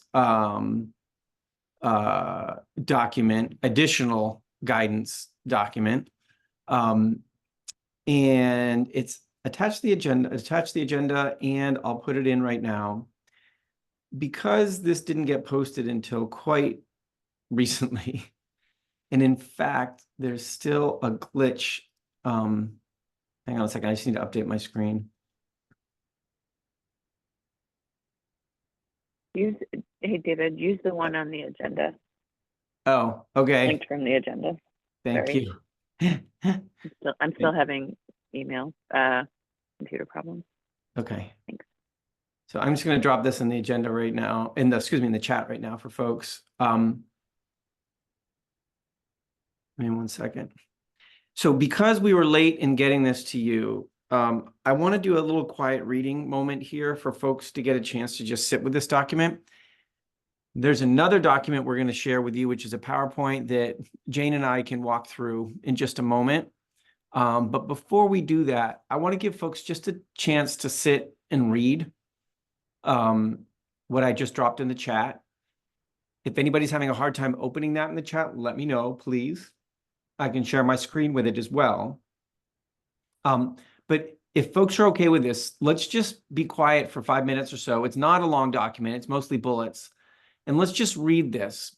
And as a point of reference, this is additional guidance to the guidance that was provided back in April. And that's linked in this as well. So you can flick back to that guidance if you wanted to. So 5 minutes, folks, let's just read what I just dropped in the chat. If anybody's having a hard time opening it up, just shout out and I'll figure out a way to make sure I can get it to you. We can do it on the screen together. All right. So a little past 110, 111. Let's just get a little chance to read.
Okay.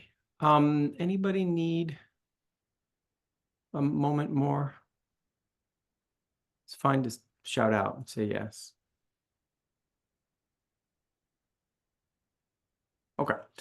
All right. So let's walk through this. And, I'm particularly interested in counselors who are also in subcommittees or subcommittee co-chairs to see how this is going.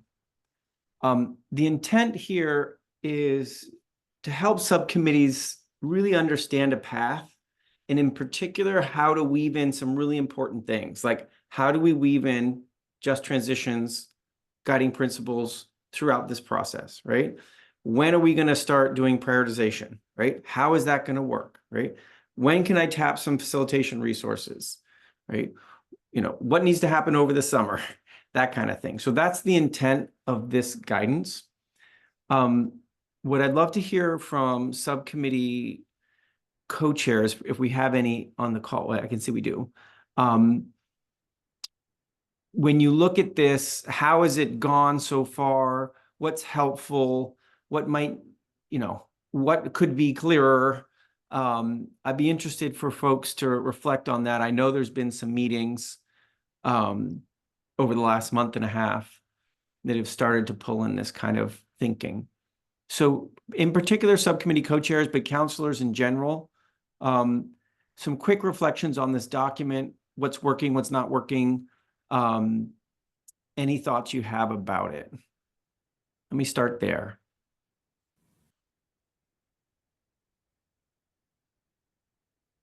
Anyone? JL? Actually, it looks good to me, and it helps clarify. I feel like reading this that we actually have more time than I thought we had. I'm a little confused because we've only met twice, but I thought the first step was to do priorities.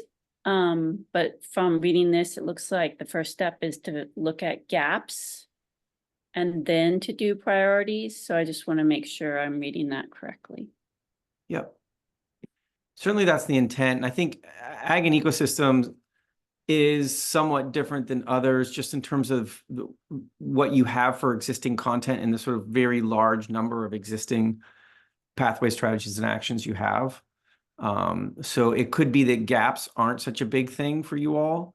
It could be that you want to move more quickly into a prioritization mode. But in principle, yes, the idea is take stock of what's going on, what's really important to work on. And the gaps allow you to see where anything needs to be different in this version of the climate action plan. And then once you have a lot of things on the table, you can start to do that prioritization. Make sense? Okay. Secretary Moore? I'm happy to let others go first since I've done a lot of talking today. You can bump me to the end of the line. Okay, great. Thanks. Joey? I think this generally looks good too. Just a couple of questions and thoughts. First, is the prioritization framework, which we reference here, can we link to it? It's the same framework that we used before, which is like the 5 components, right? Okay. Yes, and we're going to take a moment and look at it after this first sort of reflection and conversation. And it's linked in our agenda. So yes, is the short answer. Okay. And then just, I think a lot about sort of what we're trying to lift here is huge, considering we've built, our civil society on imported, cost externalized fossil fuels. So I really would love this somewhere to focus on, how do we leverage things like the Inflation Reduction Act? Like, how do we cut costs for Vermonters by maximizing things that are available in this moment? I just really would love subcommittees to think about that opportunity as related to federal funding. And if we can weave that in there somewhere, that would be great. And then just sort of process question, and I don't know if this is for Jane, but just remind me again, the carbon pollution reduction grant, if we get this, that is one and the same, but this work is also more broad. Can you just remind me about the interrelationship and how that relates to the timing too. And any report back? Did we get 100 million? No word yet. And I guess my question is for you, back to you, Joey, about the CPRG grant. I think I'm not quite sure what your question is related to, how it relates to the cap. Well, just that we're using the required comprehensive climate action plan for the CPRG is the same climate action plan development. So if there's anything that would be helpful for us to know about what we can or should be doing as it relates to that, that'd be helpful. Sure. Yes, for the benefit of the whole council, I think many of you will know this, but obviously the Agency of Natural Resources, on behalf of sort of state government as a whole, applied for just shy of $100 million from the Climate Pollution Reduction Grant. And we're waiting on that, which is an implementation grant that would go towards leveraging many priorities that were spoken to or complementary to actions in the Climate Action Plan, the initial one. But we also currently have a $3 million planning grant that we're using to support technical analyses and grants and contracts and other work, which have its own deliverables, of which the first was the Priority Climate Action Plan, which really was a plan for the federal funding. And then the second is a comprehensive climate action plan, which coincidentally and really wonderfully for Vermont is due the exact same day that statutorily our climate action plan is due next summer. And so we plan to largely just submit our cap as our CCAP. And looking at sort of what is needed above and beyond what you all are working on, it will really be the job of the Climate Action Office through new staff to collaborate and coordinate on that like alignment of the plan. So I don't think there's work really for you all to do in thinking about the CCAP, but we'll keep you apprised of how that's going. Thanks, Jane. And then just last other thought, sorry, is just where we will capture kind of the cross-cutting, if there's work at the subcommittee level that we should be clear about, what are those sort of cross-cutting issues that we're going to need? And some of that's embedded in the just transition framework, but some of it's like, I think about things like this concept of like climate navigation services or workforce, like how can we or should we be thinking about that? Where is that work happening? I just don't see it as reflected here as maybe it should be, but it's an open question. I love that question. And it is something that's been discussed and it is not captured well, I would say, in this document, Joey. And I think there's an anticipation, and Jane, I'd be interested to hear your thoughts on this, that there will be a handful of issues such as the ones you just mentioned, Joey, like workforce or outreach and education, right? The climate navigator ones may fit more neatly underneath, the cross-sector mitigation work. But Jane, do you want to say a little word about how some of those broader issues might get organized over the summer into the fall? Yeah, I guess I want to acknowledge that I don't have a plan or a strategy around that myself, and I've heard ideas and interest even at the last steering committee. Andrea, you brought it up and had some suggestions for the steering committee. There was debate and discussion, but I don't feel like we have really reached consensus on how to organize cross-cutting issues. I do want to acknowledge the good news is that we have sort of what we've been thinking about as the hub and the wheel for the next climate action plan for support. A new staff member in the Climate Action Office, a climate planning administrator starting next Monday.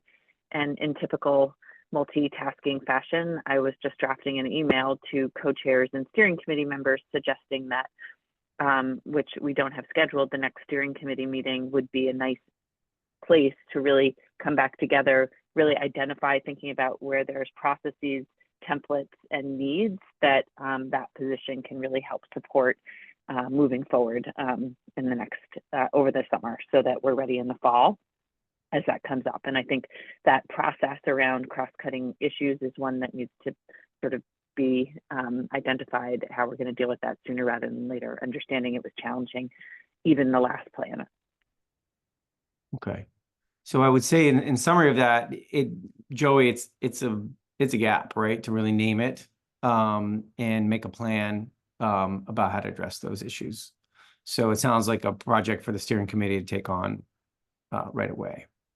Okay, thanks, Joey. David Dean.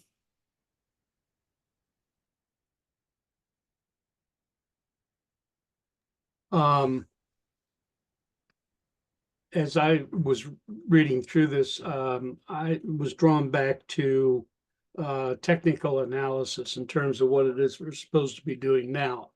And I find it very difficult, and I'll use one of bureaucracy's famous cliches.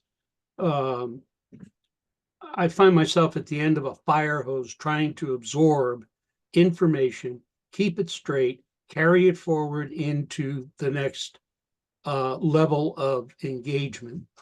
And what I want to suggest strongly is that the CAP tasks under rural resiliency report in terms of completion, non-completion, partial completion, be completely reorganized and start with what's done, what's underway or has gotten started, what has not gotten started, and who the lead information sources are on that. We're supposed to be doing a gap analysis. And until I can get a strong handle, and I would urge other members also, a strong handle on what's actually been done in a useful form, I'm blind. I'm sort of wandering around, feeling out with my hands and whatever in order to determine not the path of least resistance, but the path of most effectiveness. So I see the stage 2 listings of what's happening and support ought to be more specific and ought to deal with analyzing and reporting to subcommittees, tasks completed, tasks not started, and those that are part way. And if they have the time and capacity in that planning grant that they're getting there at the Climate Council office, why? Okay. Thank you. Thanks, David. So if I'm understanding, the tracking tool that the Climate Action Office put together, it would be helpful to have a little bit of reorganization. I wonder, David, if you and Jane or you and Sophie could sit down and talk about it, because I think you can manipulate the tool itself to do what you're saying. But I hear you loud and clear that it feels frustrating to understand really the state of play right now. That's what you're trying to see more clearly. Right, and we're supposed to be going into a gap analysis. Yeah. Okay. Melissa Bailey. Yeah, thanks, David. With Rich Coward, I co-chair the cross-sector mitigation subcommittee, so I can just speak quickly to how that subcommittee is absorbing this guidance. We reviewed the guidance at our June meeting. I'd say the biggest challenge that subcommittee continues to have is how we consider and measure equity, and when we use the foundational principles, how we evaluate equity impacts of potential recommendations. I believe it was done on a qualitative level in the initial CAP, and we continue to get questions from subcommittee members and our task group leads on will there be more guidance on how we rank, measure, evaluate equity in looking at potential recommendations. And then I think another piece, potentially related piece that's come out, and I think a lot of the conversation here today around cost effectiveness and what do we mean by cost effectiveness, and are we talking with a societal lens or are we talking with a lens of costs and benefits to Vermonters? We've touched on that kind of throughout the conversations today. And so just understanding when we do our prioritization and when we look at these recommendations, just being explicitly clear about is this cost effective for Vermonters? Is this cost effective societally? And what do those costs and benefits look like under those different lenses? Okay, great. And for folks who've noticed, linked in the agenda is another presentation that we can show in just a moment that starts to get at this. and probably needs more conversation. I just want to pause on your first point, Melissa, on how to measure equity in the sort of just transition guiding principles and how to incorporate that. One of the things we've talked about with the steering committee on this is, and also with co-chairs of Just Transition Subcommittee, is instead of thinking as just transitions as part of sort of a prioritization framework at the end, that it really needs to be a set of questions throughout. And you'll notice those in this document of like a set of questions throughout. And it can be a little frustrating because it's a little less quantitative, a little more qualitative. But the key there would be, how do you apply those questions throughout? And so as you get towards the end, you're able to have a very clear story to tell about this is how we thought about it, and this is how we're addressing existing inequities, or how we've thought about the potential inequities that policy could bring. So I don't know if that's helpful, Melissa, but it's definitely the sort of mindset of this, as opposed to like at the end doing, a prioritization, you give them a score. It's working throughout the process, asking some key questions and being able to tell how the group worked through those questions and address these issues. All right. Julie. Sure. I was just sort of knitting together stage 2 and some of the conversation we had earlier today about the form that's back up on the website and receiving public comment, and just making sure, I think, that we're explicit in here in the what's happening section about thinking about how we bring in that public comment. I assume that might tuck up under other inputs, but I think given the conversation earlier, we probably want to be a little bit more direct in how we talk about receiving public comment and incorporating it into the work that's underway. Great. Yep.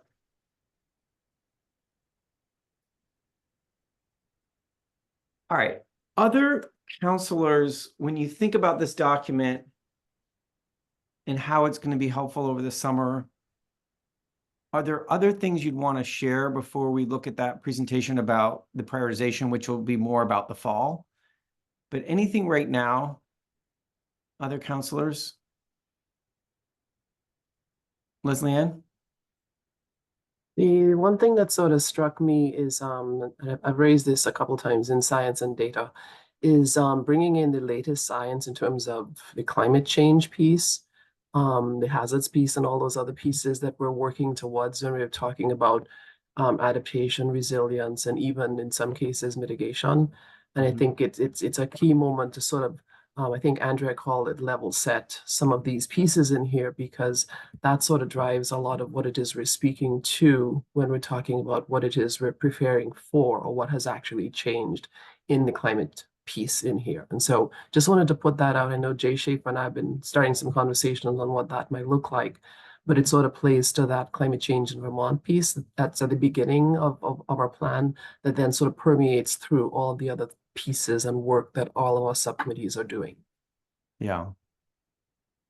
And if I remember correctly, Leslie Ann, when you all were speaking about that in science and data, there's two pieces of that puzzle. One is the things that science and data will help in writing in the updated climate action plan, that updated climate action plan has a strong,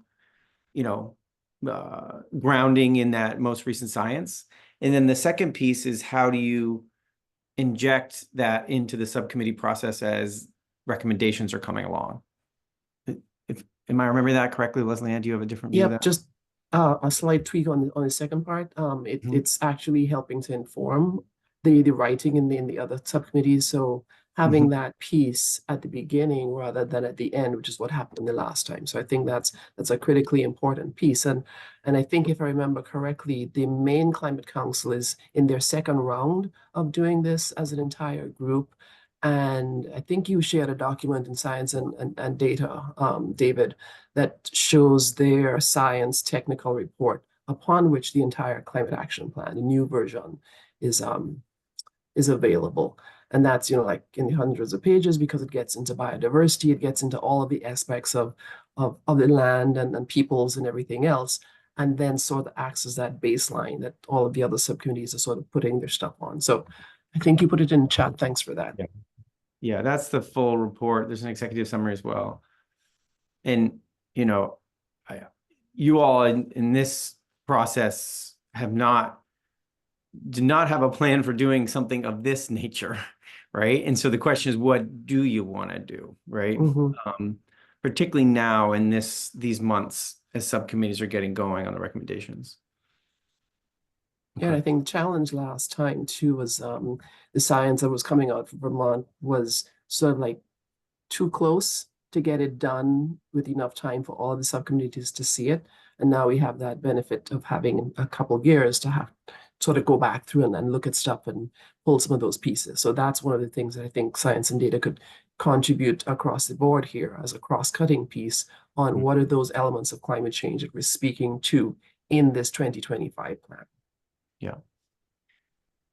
I'll say one more thing about that, Leslie Ann, which was in the last steering committee meeting, there was a request that either the Climate Action Office or some combination of the Climate Action Office with science and data pull together kind of like a top 10 list of, or something like that, of critical reports that if you're not going to look at anything else, you should look at those.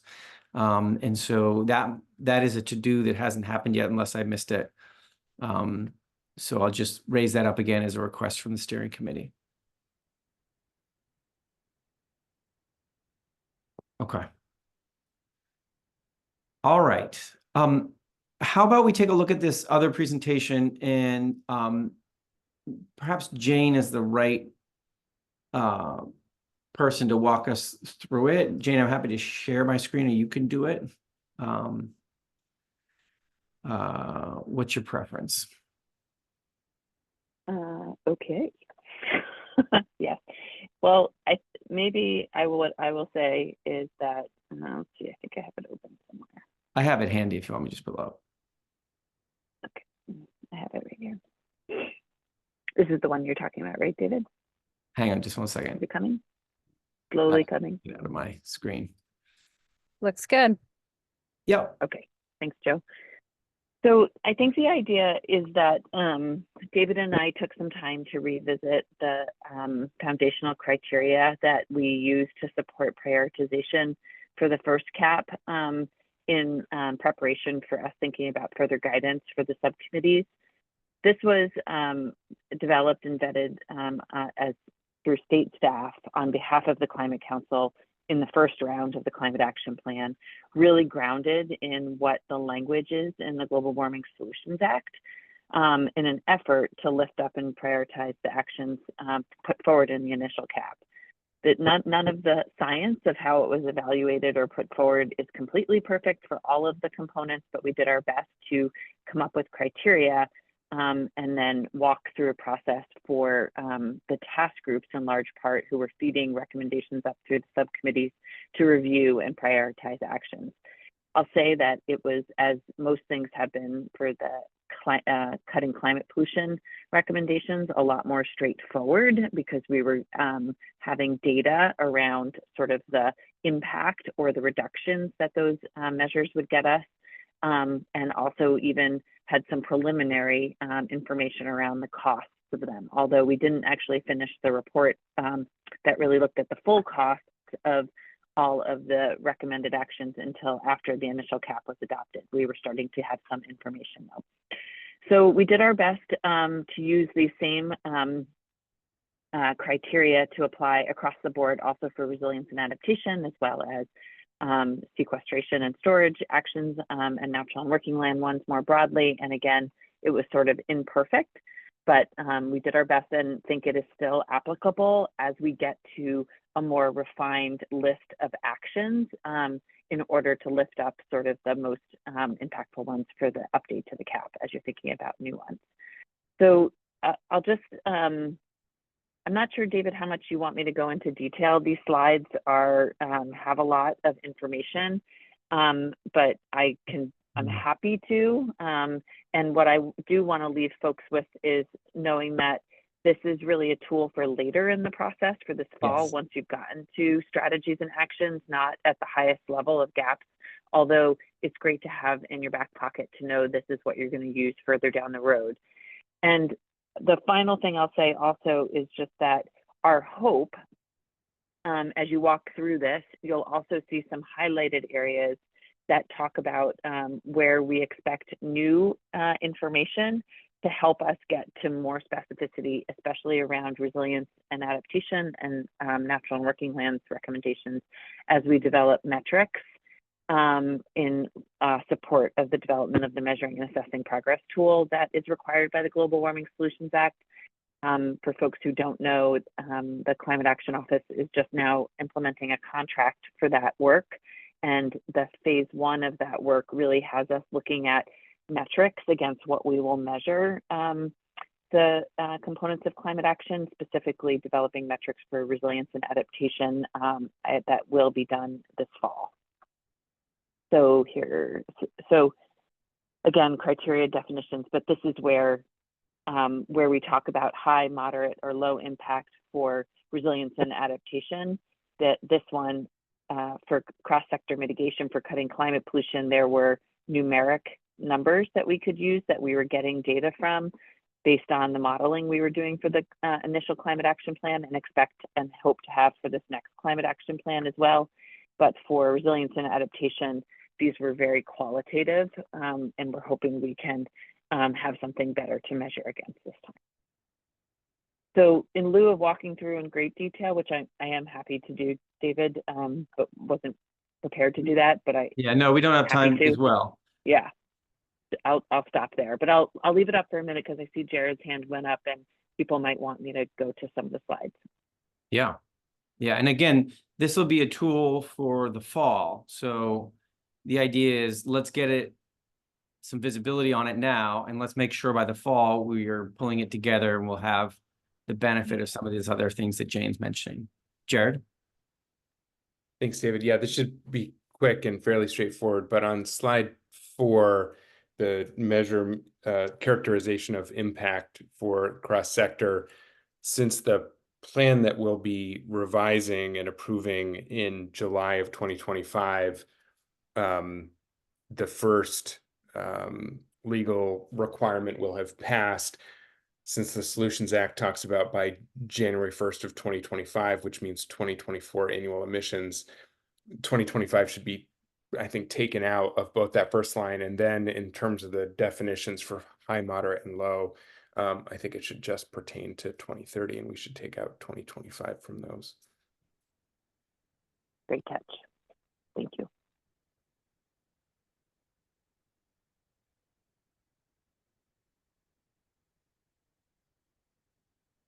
Sorry, I'm on mute.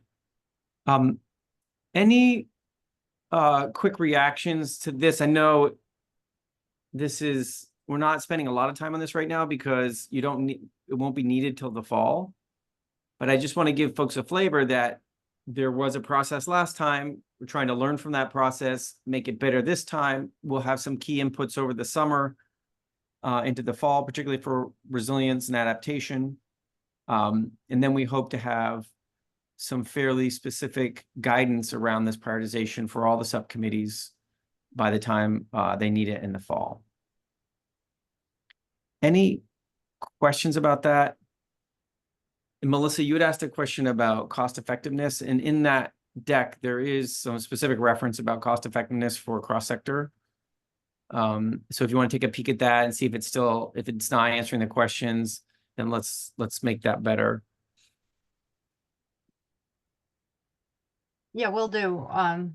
David, I still reading that don't have clarity on which cost-effective measure is prime or whether we're looking at both. And I would like to get some more clarity on that to give to the subcommittee. Great. And could you say that one more time for because I'm a little slow on here, but I had written down trying to think about cost effectiveness, whether it's, looking at Vermont only or looking broader. Can you say the question one more time?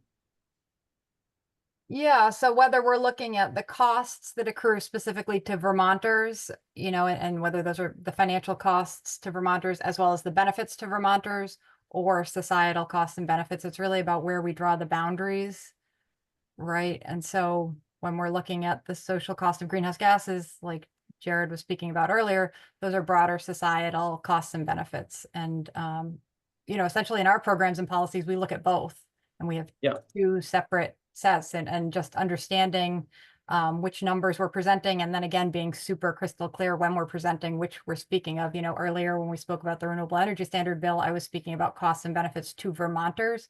And so again, I think as a council, we just all need to be crystal clear about which set of numbers we're using in which cases, and where we're prioritizing one over the other, understanding they're both extremely important and extremely valid.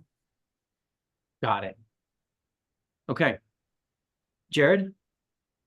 Yeah, just for context, in the first cap, both were presented in the economic analysis that was done for the pathways. And I would just say, personally, I agree with Melissa that it's important to present both for full context. Okay. Thanks. And Rich, I bet you were that has been our practice to date as well. Got it. Rich, you were going to say the same thing? Wait, you're on mute. There you go. I briefly lowered my hand because I agree with Melissa and Jared on the point that both should be presented.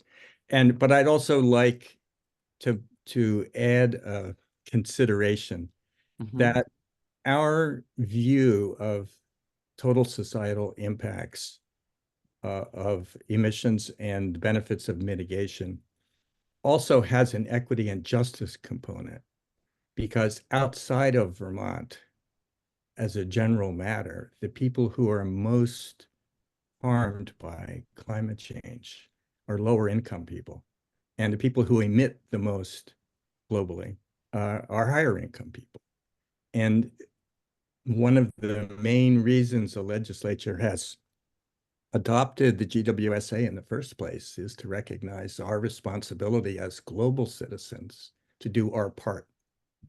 And I just want to reiterate the point that this isn't just a question of cost effectiveness. It's also a question of equity and justice, both within Vermont and outside of Vermont. Thanks, Rich. Okay. Great. So I've been taking some notes on the feedback here. That's been very helpful. I appreciate it. Any last things before we take a final public comment? We don't need to approve this per se. This is more making sure we're on the right track in providing feedback. But anything else folks want to say on either the additional guidance document, the Microsoft Word document, and then this presentation that Jane very quickly put on the screen? It's linked in your agenda. Anything else? Okay. Great. And I empathize with David Dean's piece about it feels like a lot, right? And I know that other subcommittees are in that zone too. It feels like a lot. It doesn't feel like a lot, David. It is a lot. Fair enough. Absolutely fair. All right. Okay. If you have been listening into our conversation this afternoon and have a comment on these issues, now is the time. This is a public comment time. If anybody would like to chime in, please raise your hand, or small enough group, you can probably just unmute. Matthew, go ahead, please. Yeah, and thank you, Richard, for bringing that up about equity and inclusion, and justice, because isn't it the way I look at it, it's all intertwines with, like you said, the ones that pollute the most are the ones that have, the ways and means to help, offset some of that pollution. And like I said, and there's and the ones that are like, that don't have enough resources or tools, it seems like, this is what Vermont assumes, that this is the right course of action. But unless they actually do the, groundwork survey like they did in the July flood, which, there's some communities that are still, reeling from that, and there's still some communities that I see across in those regions are still not getting help because of, who gets prioritized first. That's the tricky thing that we're doing right now within this group is who, and that's correct, who gets prioritized, and that priority is pretty broad. I do think, moving forward, as a subcommittee member, we need to really analyze, and I like Jared Duvall's, scientific review. We really need to analyze on whose communities are impacted the most and who's really being impactful and negatively harmed the most. And for me, it's, and it's just my, assumption. I think we should, reach out to those people. Like I said, ain't just low income peoples. There's senior citizens, individuals with disabilities. Like I said, the blind and the deaf. Guess what? They feel like they're not still being, counted or being recognized. And that's cause for concerns because they're also human beings too as well. And to me, it's like, how can we do this work in a meaningful way, but also make sure that we're gathering everybody's voices at the table, not just some that can. And how can we do it, when we're doing this work in a meaningful way to gather all the data? I meant every single bit as we can. As we know, Vermont lacks data because we don't have anyone to do that work. Literally, just not very many people that's doing this work, not just regionally, but in the state. State has a problem with that. So it skews what we want to do moving forward because there's not enough people to do the work, or they're not compensated enough to do that work. That stuff is tricky. And moving forward, I think we need to understand and realize that this collaboration needs to succeed. And it needs to succeed or we fail together as a state. So just to flag that out there, that collaboration and effectiveness and efficiency work hand in hand together. Thank you very much. Thanks, Matthew. Other comments for the council? Anything else?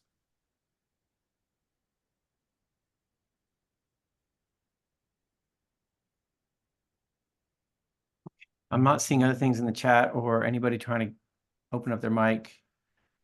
Thanks, Matthew, for those comments. Counselors, any final reflections you have? I know Jane has some next steps. Before I go there, any final reflections on what we're hearing today? Okay. Jane, what do you want to say about next steps? I love that, David. You always put a next steps at the end of the agenda. And today I actually have one, so that's good. Excellent. Yes. Well, so I do just want to reflect on what I mentioned earlier. We have a new staff member who's starting next Monday as what the position's entitled Climate Planning Administrator. So they'll be supporting alignment of the CCAP that Joey mentioned earlier and the CAP, and really supporting sort of template systems processes for the update to the CAP, which will be really nice to have that hub again for all the work that's happening in the subcommittees and at the council level. Her job duties will also include support of the CPRG implementation grant if we are to be so lucky that we are awarded some or all of it in the coming weeks. So I will be sending an email out to the steering committee and co-chairs to try to pull together the next steering committee meeting in hopes of starting to see the broad scope of work that she can help address in the coming weeks and months. And I'm really looking forward to having that support again. So thanks everyone. And that's really my only next step, just be on the lookout for an email and know that we don't have steering committee meetings set up right now. They have ended. So we'll be setting up some new ones for the rest of the summer. Great. Okay. As a council, we gather back in September. And there's a lot of work that's going to happen over the summer at the subcommittee level. And so if anybody has questions about that, please reach out to, for now, Jane and Sophie, me, and soon to this new coordinator person. Anything else, folks, before we finish up today?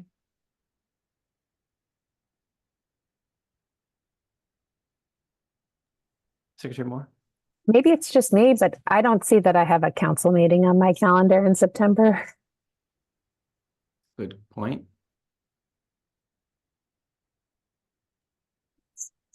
That's why we need the climate planning administrator position. All these meetings can get scheduled. That is correct. Julia, I don't see that either. My guess is it would be on the second or the second to last or last Monday of September. So the 23rd or the 30th. So Jane, maybe we can work to make sure that gets in people's calendars right away. Thank you. Yeah. Okay. Yikes. Okay. All right, folks. I think that's it. Cheryl Joy, I see you're just jumping in. Yeah, I just had a quick question because I checked the calendar. Speaking of calendars, there's really not much on the calendar that's on the web either. So I'm pretty sure committees are meeting, but it's not on there. Okay, that's a great flag, and let's make sure that that calendar does reflect all of the subcommittee meetings. Thanks. It has this week's meetings in there.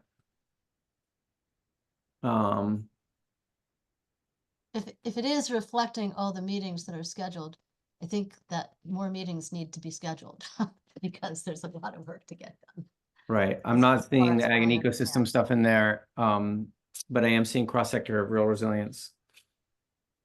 Okay, thanks for the flag, Cheryl Joy. Thanks. All right. Okay, folks, thank you. Have a good week. Take care.